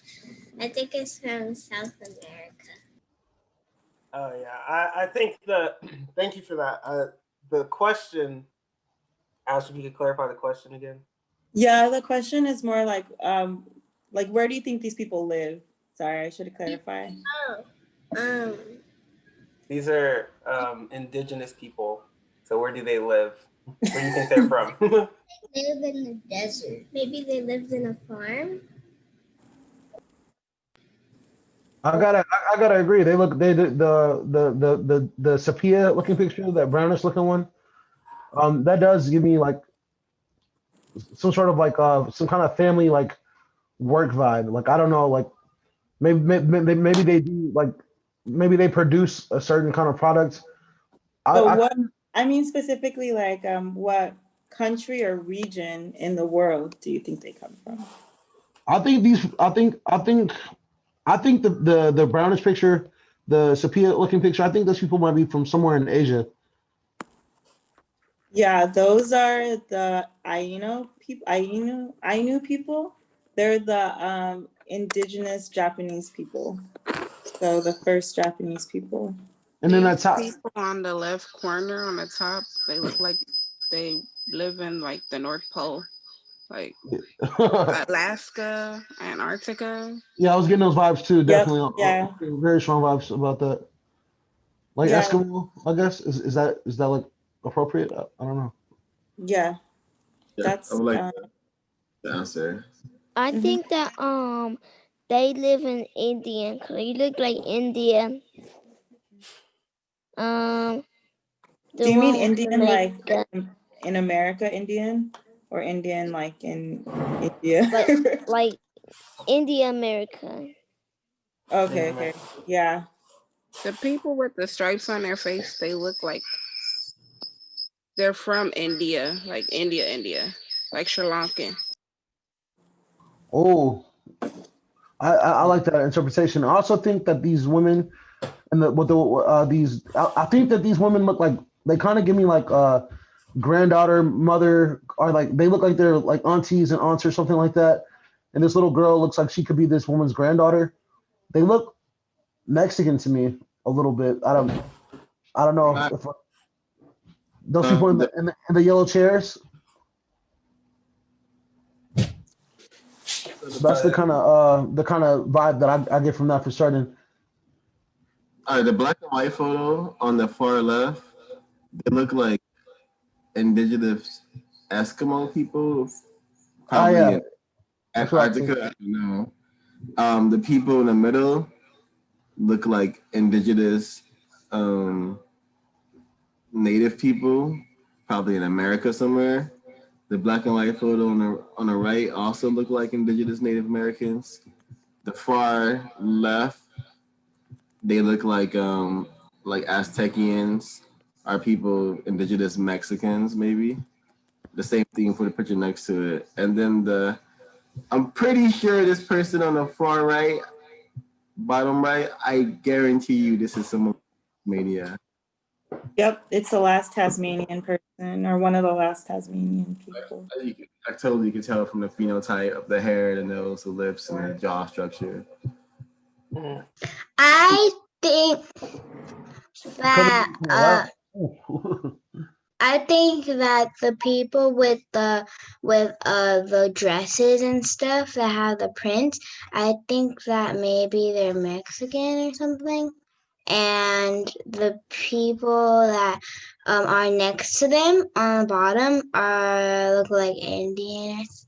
And on the top they look like they live in the snow. Yeah, I was getting Korra vibes like from the Yeah, outfit. definitely. I know. Our Korra got the vibe from them. You know what I'm saying? But you know. Yeah, I think it's pronounced Inuit.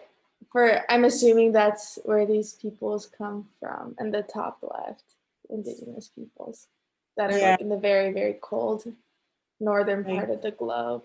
Honestly, I'm curious I agree with mostly everyone else on the other ones. I think the bottom middle is Sri Lankan. Definitely. Whoever said that, I forget, sorry. And I agree with Trey on the bottom left. But the top right, it kind of gives me like Appalachian vibes from the photography. But I honestly have no idea, so I'm excited to hear. Sarah, can you tell me what Appalachian means? Oh yeah, Appalachia is a region in the U.S. in the United States that's like this mountain area that goes through like West Virginia, so like way more east of where you all live in California, I'm assuming. So like closer to New York, and it's actually like Appalachia has a very interesting ethnic history, ethnograph. I think, I don't know. They're just like a lot of, we don't have to get into it, but yeah, I just have I thought maybe they're from there, but I don't know.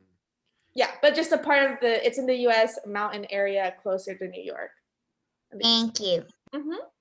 I see the peoples of planet Earth that come in all shades and sizes and colors.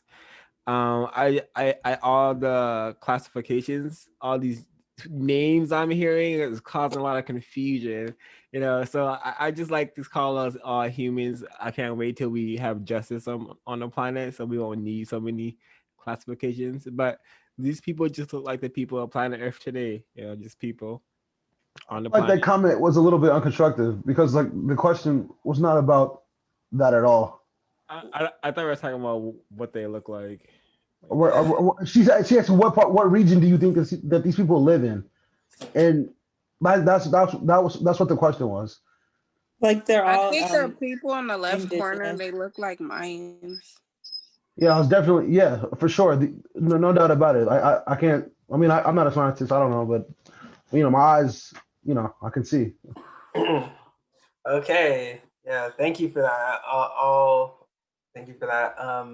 I kind of. Did you want to go ahead and like clarify who these people are and where they're from?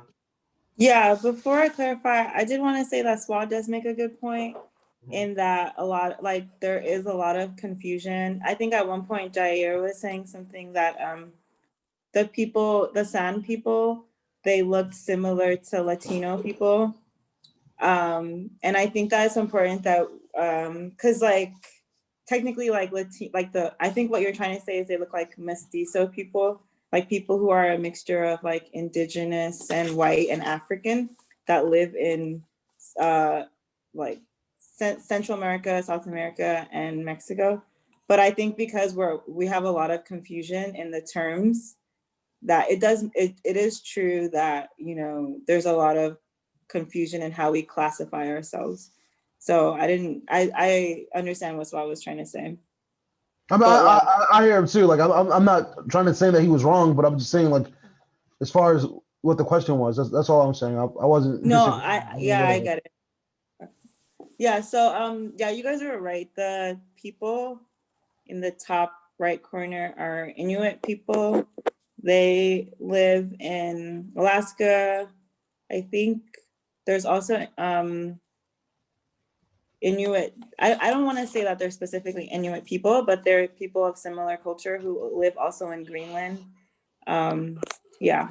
So then the next group, the color that's like the sepia brownish color. Yeah, those are the Ainu people. They're indigenous Japanese people. So I thought that part was interesting because when you think of Japanese people, you don't really think of them being this dark. The next group is Taino people in Cuba. So those are indigenous Cubans. I don't know what you guys think of people who live in Cuba, but The ones in the snow and all that. No, I'm going in order from left to right. So left is I'm the sorry. Inuit people. The next group is the Ainu people from Japan.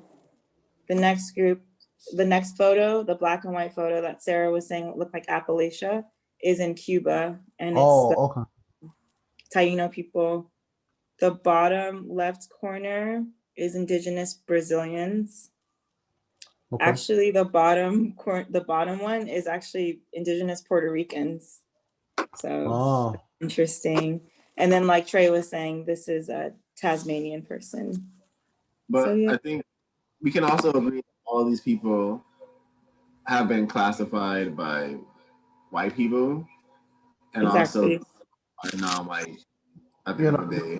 no doubt about it, for sure. They're going to be considered non-whites. And I think it's important for the children in the group to understand that we live in a system of racism, white supremacy, where a lot of things are black and white. When white people are classifying everyone, including black people, they usually say non-white or white.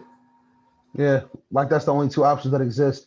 And I'm kind of wondering, like, I see the woman at the bottom right, and I wonder, about myself. Like that woman's nose is it's like speaking to me, and I'm wondering if I have any like connection or ties to Tasmanian people in any way, or what. Yeah. Like I would 100% say that you do, because I think what you said is very true. The nose is quite identical to yours. I'm saying, man, that's crazy. I feel kind of spooky looking at this. Not spooky. That's a bad word to see. I'm just saying, but it feels kind of like that's. I don't know. Maybe I'm not using the right word, but I hope you guys understand what I'm trying to say.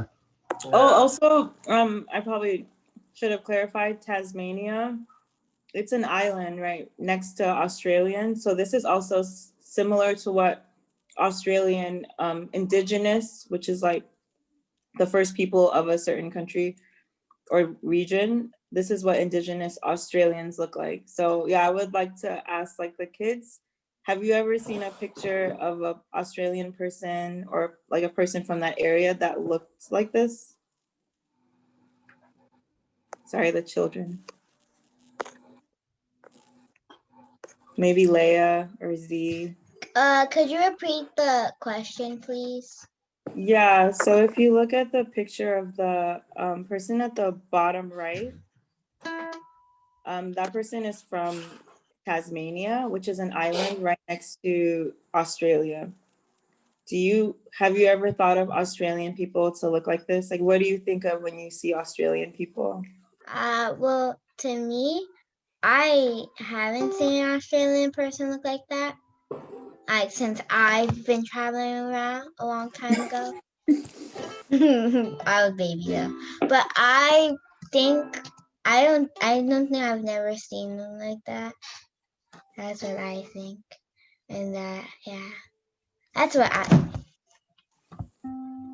any other kid want to go? Me.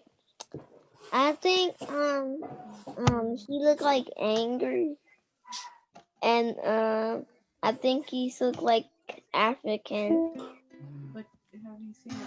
Leia, I want to ask you a question. Well, Leia. never. Why do you think she looks angry, Leia? I don't know. That's really interesting. I feel like a lot of times people say that Black people look angry when they're just literally just existing, and a lot of times it's because we think that these features are undesirable. For a lot of times, I'm not saying that's why you think that, but a lot of people feel that way because of negative implications given to us. Yeah, that's a good point. I wanted to bring this up. Really quickly, Ezekiel, I also want to share a story. Really quickly, based off what Jair said. I used to work at a place where I sat at a desk for most of the time, and I would just be on my desk working. And then people would come up to me and ask me, Trey, why are you so angry? And I kid you not, I was just sitting down, doing my work. I was kind of happy because I had a cool job, actually. So yeah, a lot of people think when they see Black people or Black people in their own, they assume that if we're not smiling or happy, that we're just angry. But yeah, that's it. And not only that, but if we're right that this is the last Tasmanian alive, her whole family's dead. She's seen people get killed. She's seen her country be taken over in the time from like her birth to them, they're coming to her Yeah, being to the her last life. Tasmanian. So That's she very has a true. lot of pain in her eyes. There's not That's a what lot she to was really to be smile happy about. about. Yeah, She's telling you something. that's a damn good point, Mary. Also, let's talk. The reason why she's the last Tasmanian is because England, like Great Britain, had sent prisoners there to colonize and trying to like get rid of the blacks there. They had a goal to get rid of the Black people in Tasmania, and through that process was a genocide, and they strategically, systematically killed all of her family members, all of her all future, the people that look like her, all the people like her. So yeah, this they did this with intention. So Australia was created through the extermination of people who look just like the woman at the last picture, the black and white picture. Are you saying they don't exist anymore? They still do, but not to the extent where they should. I don't think that there's the any, Tasmanian people are white-blooded genocided. Tasmanian people. Yeah. Yeah, the Tasmanian people were genocided, and what that means, children, is that white people go a place and they kill all the people who look a certain way based on race.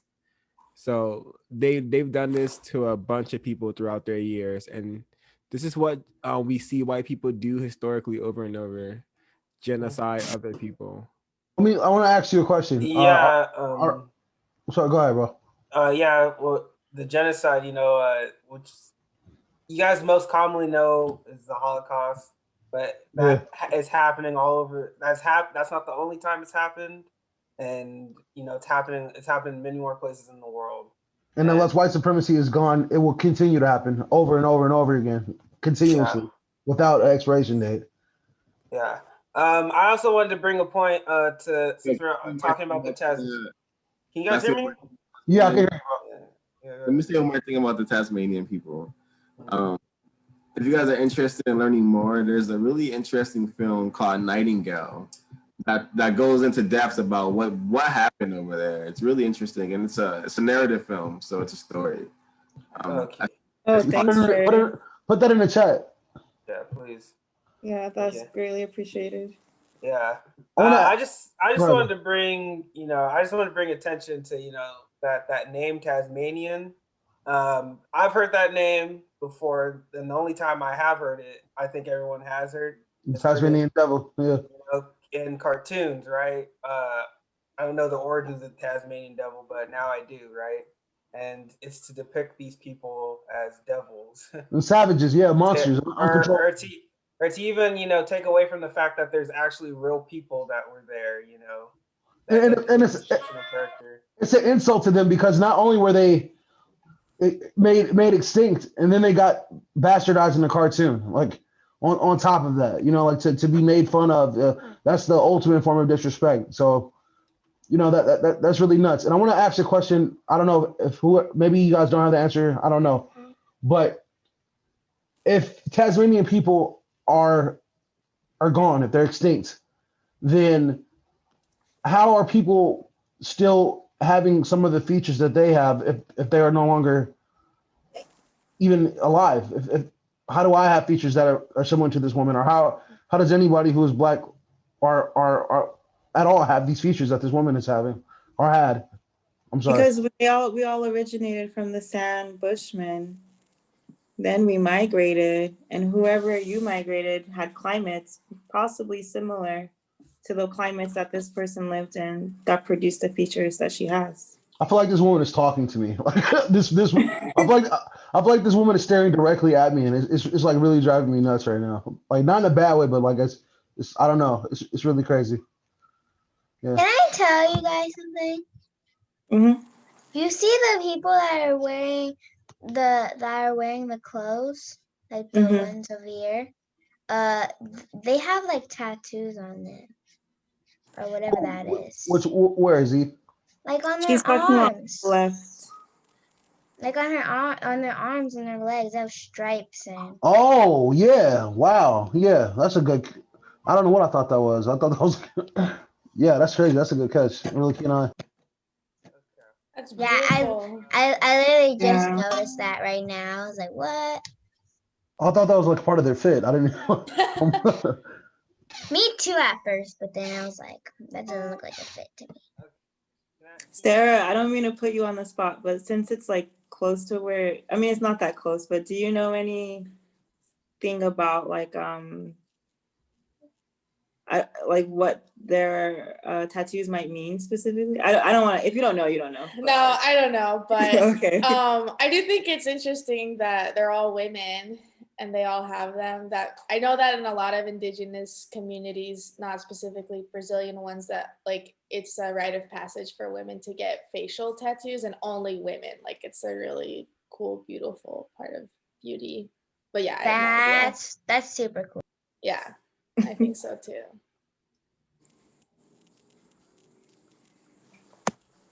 What's the question again?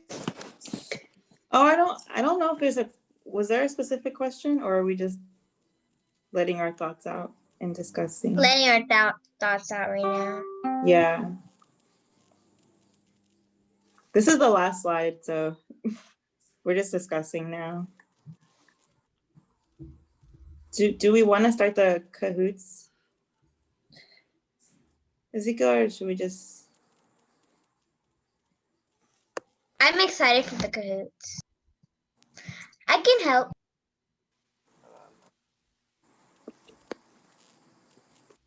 Is Ezekiel there? Can you hear me? Oh, it's pretty faint. Yes, we can hear you though. Okay, let me fix this quick.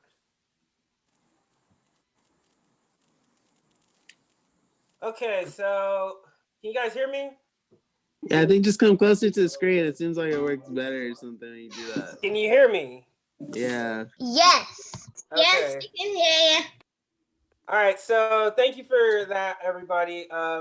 We have this as a little preview, right, of what we want to talk about next time. We touched a little bit about this, the Chinese. It was mentioned that the Africans created two great civilizations, one in Africa and one in Asia. So then we would, trace Africans to China. This is just a short preview of what was to come. I'm not going to show the video here. However, but right, we talk about the Great Migrations. Right, there's two migrations. First Great Migration talks about how how people with those features ended up where they did, and where the other world people ended up. And then we go into the Chinese artifacts, showing that the African presence in China, even though it may be trying to be covered up.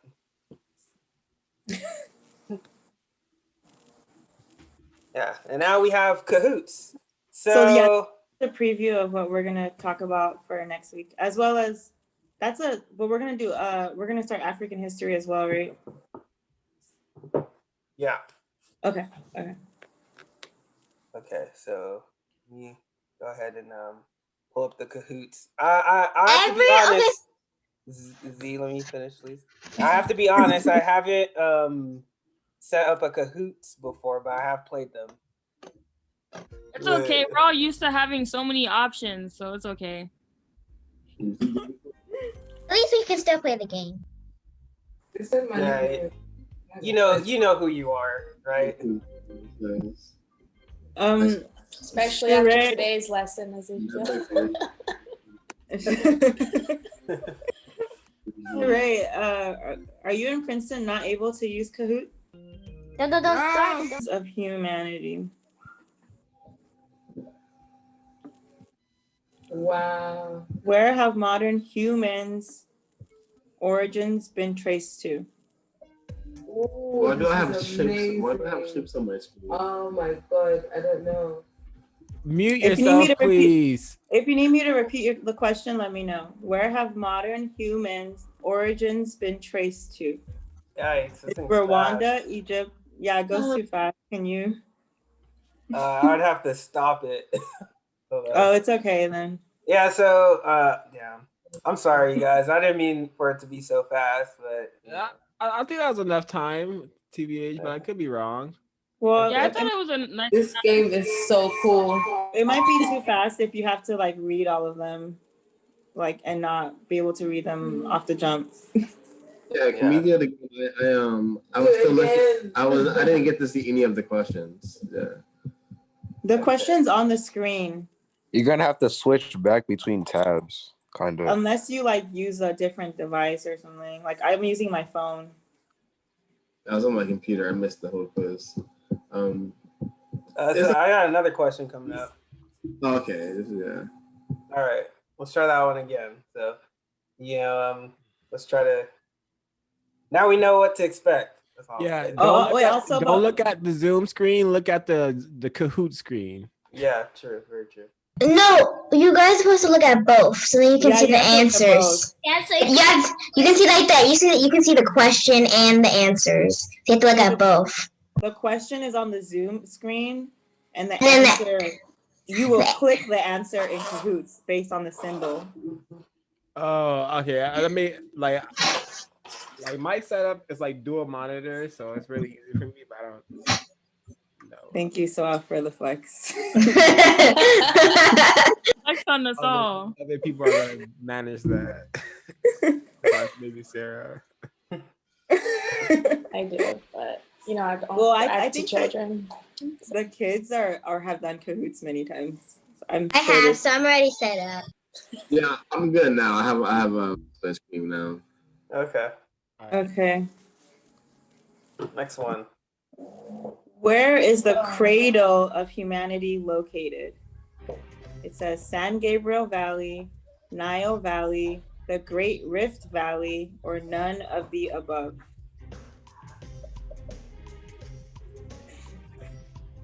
So again, where is the cradle of humanity located? I think I got it wrong. Everyone is so competitive. Everyone's like quiet, waiting for the answer. Wow, I got it wrong. What? Wait, what? Remember we showed the Great Rift Valley, guys? That was the cradle. Because I can't see all the questions so far. I didn't know what to pick. I didn't, and then it went super fast, and I didn't know what to do. Don't worry, next time we're gonna make the time a lot longer so I can read it out and I can even say like what colors each one is, so you guys don't have to like have dual monitors. Yeah, sorry about that, guys. Next one. What tribe holds the world's oldest DNA? The red is the Yoruba tribe, the yellow is the Vikings, the blue is the San Bushman tribe, and the green is the Ashanti tribe. Oh, okay, everyone got that. Okay. That's good. That was fun. Next one. Which model of human origins is the most accurate? The red is the multi-regional model. The blue is the assimilationist model. The yellow is the out of Africa model. And the green is all of the above. Where did this come from? Okay, that's not bad. It's not bad. It's not bad. It's not bad. The correct answer is yellow. Yeah, the answer is the out of Africa model. Remember, all modern people were born or came from Africa, Southern Africa, and migrated out. Excuse me, teacher. I remember. This wasn't in the lesson. It said out of Africa. It did. But okay, we will do better. next time. Killed my freaking streak, man. Get me out of here. I was like, who's the lemur? I'm coming. Where is it assumed humanity settled first after leaving Africa? All right, this one wasn't in there. Yeah, we didn't answer. I Okay, well, just guess. Just have fun. Educated guess. Yeah. The options are I China, think I might have got it. Australia, Europe, or South America. Okay. I can see the confusion because we did the Black Chinese thing, but it's actually Australia. What? Oh yeah, I'll see you after class. Yeah. So that one is just a freebie. Sorry, we're gonna optimize this next time for sure. Just guessed and I got it right. Hey, look at that. I got it wrong. It's okay. Oh damn! I didn't go through. All right, Ezekiel. Yeah, everybody tell me which one to pick. Yeah, this is not. We didn't touch on these things. Yeah. This sounds familiar to my college experience. It just Wait. So who was Ethan was Rapid Lemur. Who was Adorable Zebra? Me. Of course. Oh, no. Do it. Yeah, you can't even play next time. You're a scientist. Doesn't count. I learned all of this. I was paying attention. Love to see it. So Sarah's our star student, and Wait, I'm Fuzzy Hawk, so I don't count. I made the question. Me and my PhD, competing against 10-year-old kids. Let's go. I'm not 10, I'm 11. Exactly. You know, I have some things to reevaluate myself. So no worries. Okay, I so was all that's the way in the bottom. I was like all the way in the bottom. well, it doesn't Like, matter. It's more about what it's about what you learned. Yeah, we're all What you winners. gained from it. So before we do now we're at the end, but I wanted to go through a popcorn and everyone just like give 1 or 2 sentences about what they learned and what they're excited to learn from the next session. And also, if you're interested in like organizing the next session, let us know, because it's anyone who wants to present can, like, even if you're a child or not, like, doesn't matter. So if you want, oh, awesome. Okay, cool. Okay, yay. Okay. So yeah. I want to. We have a question. Okay. Huh? What'd you say? Ray and Prince. Oh, did you guys have a question or you want to present? I wanted to, when you said we were gonna say 1 or 2 sentences about what we learned. Oh, okay, yeah, you can go first, and then after you and Princeton go, you can popcorn and pick whoever else. So what you learned and what you want to learn about African history in the next classes. I learned that humanity started in Africa.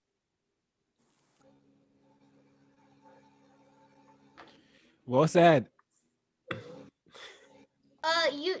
Your mic is muted. I think someone accidentally muted. So can you guys hear me? Yeah. Okay, so I learned that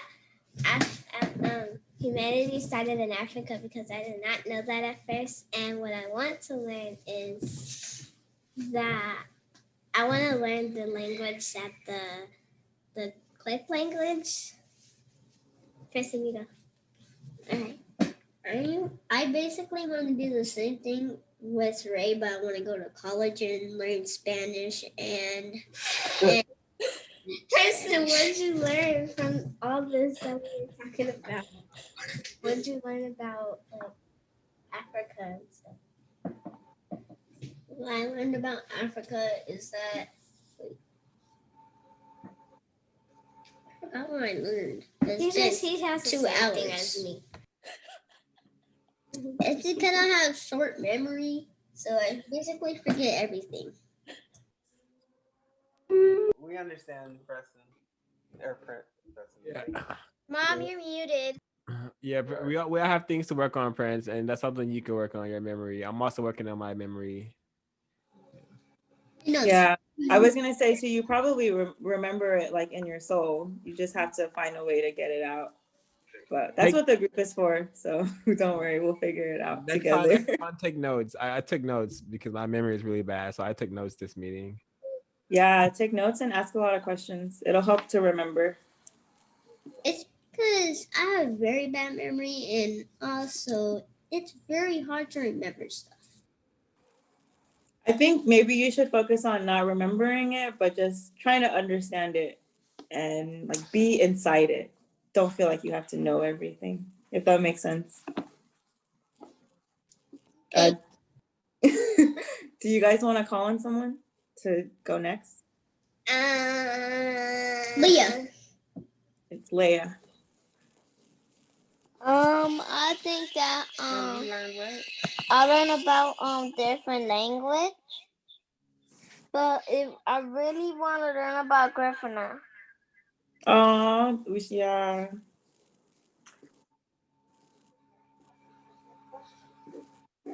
Leia, do you want to explain what that is for people who don't know? Well, it's like that my granny grandpa speak Griffiner, and it's like they when they make soup, they get shell. Okay, but that's a language. It's a language. It was a language. Well, can you let people know where the language comes from? The language comes from Belizean culture people. They got it from, they created their own language. But like our ancestors are from West Africa, and they travel all around the world. So it's just a language that we speak, but now it's like a lot of Belizeans or Honduran or Guatemalan people don't speak it as much anymore. So, yeah. Thank you, Carice. Leia, do you want to call on someone next? Zeri? I like the kid solidarity. The thing that I learned today is that a lot of cultures that are here now are from like I kind of forgot what they are called, but you know The Sand Bushmen? Yeah, Sand Bushman people, and that the thing that I want to learn later is more about was it like Black Chinese or something? Yeah, I want to learn more about that, so I'm excited for next time we have a meeting. And call on someone. Also, can we mirror the conciseness of the children because they are exemplary, and exemplary means outstanding, amazing in terms of being concise and explaining their points well. There's no more children, is there? Are there more? Well, you can call on whoever. I want to call on Mary. Thank you. Yeah, that first of all, that was an amazing class. I learned so much, and I really enjoyed the quiz at the end. And that's gonna make my ears like prick up next time to make sure that I win. But yeah, that was so fun. But yeah, so today I learned the different locations and how tectonic. I know how tectonic plates were formed, but I didn't know the different ways and where they are formed. So that was like really cool, a cool anecdote to learn for me. I took notes, so I'm gonna remember what I learned. That I really like the fact that it was mentioned that the Sandbush tribe name was a white origin. It makes me want to like know further about what they may have called themselves, or just keep going further in on the research. Like I'm really like, yeah, that's one of my to-do list now, because the Sand tribe was concise to children. Sorry.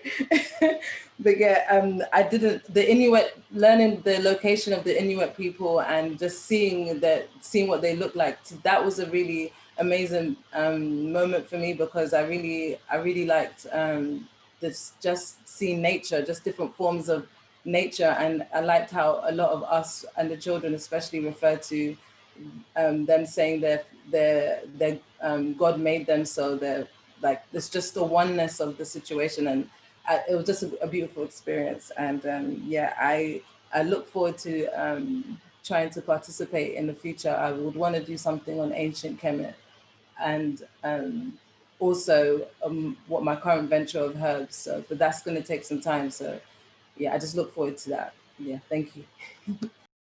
I popcorn, Sarah. Okay, I learned so many new things. That was awesome. Thank you so much, Ezekiel and Ash, and Zari also for helping out. I think, yeah, specifically the Sandbush people, I had no idea. It's just really cool. And I didn't know specifically, I knew that like the original peoples were from Africa, but I didn't know from Southern Africa, from the Botswana region. So that's really cool, because like Africa's so big, so it's good to be more specific. And I'm excited to just learn more African history since 40,000 years ago, like more of the details within Africa, because I'm really ignorant, which means I don't know anything about it. Sarah's also hiding knowledge since she's been to those regions. So, you're hiding knowledge. I could also share some more info. Just something I thought was Ash calling out. The Serengeti Plain isn't just in Tanzania, it goes into Kenya and stuff. But yeah, and there are deserts. It's very cool in the northern part of Africa. But yeah, I will pass it to Trey.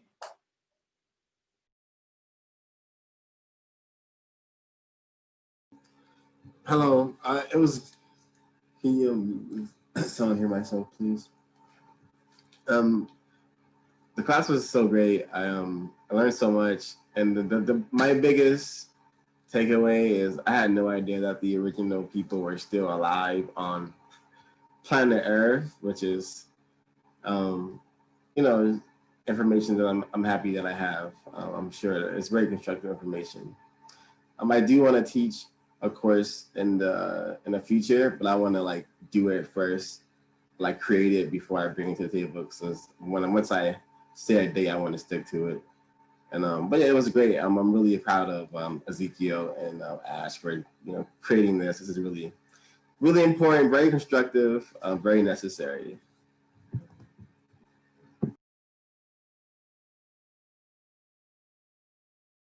I learned.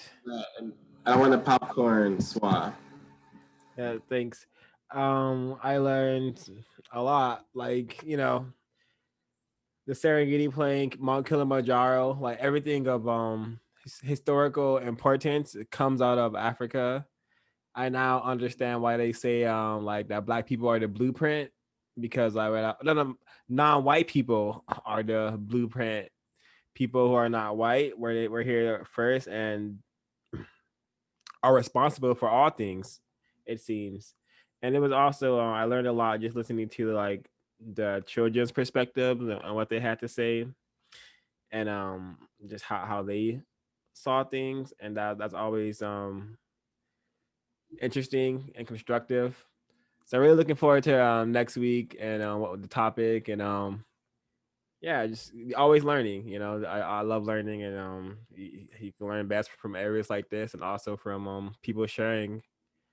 So popcorn. Ethan, go yet? No. All right, Ethan.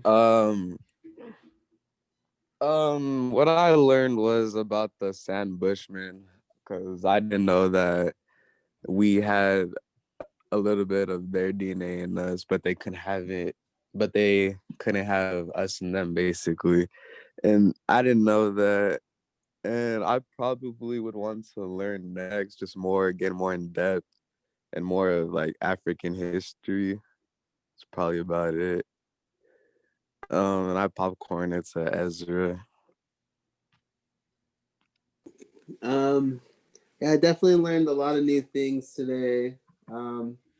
Yeah, shout out to Zeke and Ash. I know they've been working very hard on that. So it's very informative.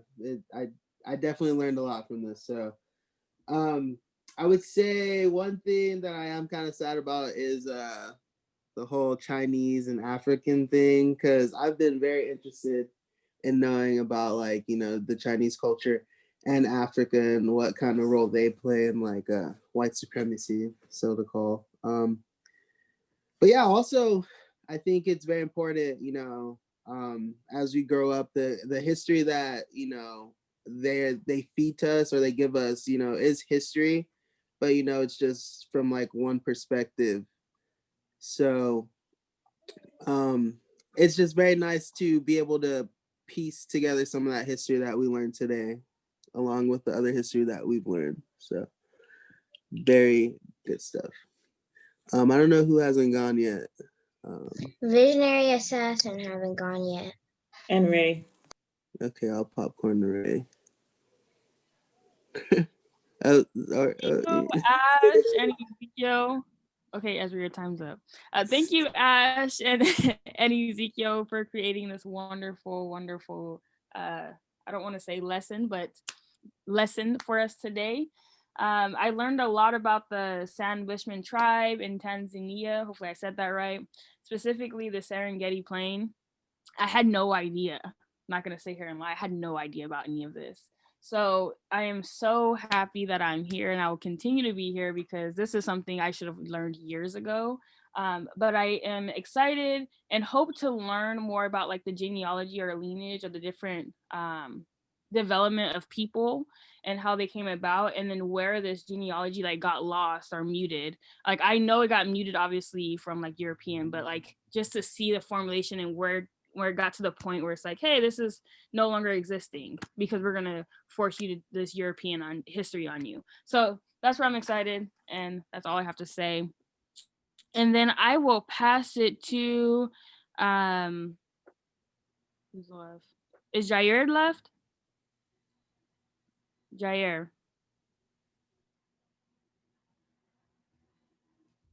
I tell you, he left his computer. He's not there, then we can just yeah, so thank you everyone for coming. Really appreciate it. Thank you for, like, I'm just so happy because everyone participated. It was really nice to hear everyone's thoughts. And don't forget that every time you participate, you're giving other people knowledge. You're blessing them with your knowledge. So always feel free to like speak your mind. So yeah, thank you everyone. We're gonna be having another session. I'm gonna assume next Wednesday, but we'll let everyone. Yeah, it's gonna be determined. But yeah, if you feel like, by the way, if you wanna present, just let us know. Yeah, and we're gonna be going through a lot of the things you guys said. We're gonna be talking about Kemet. We're gonna be talking about the Asante people.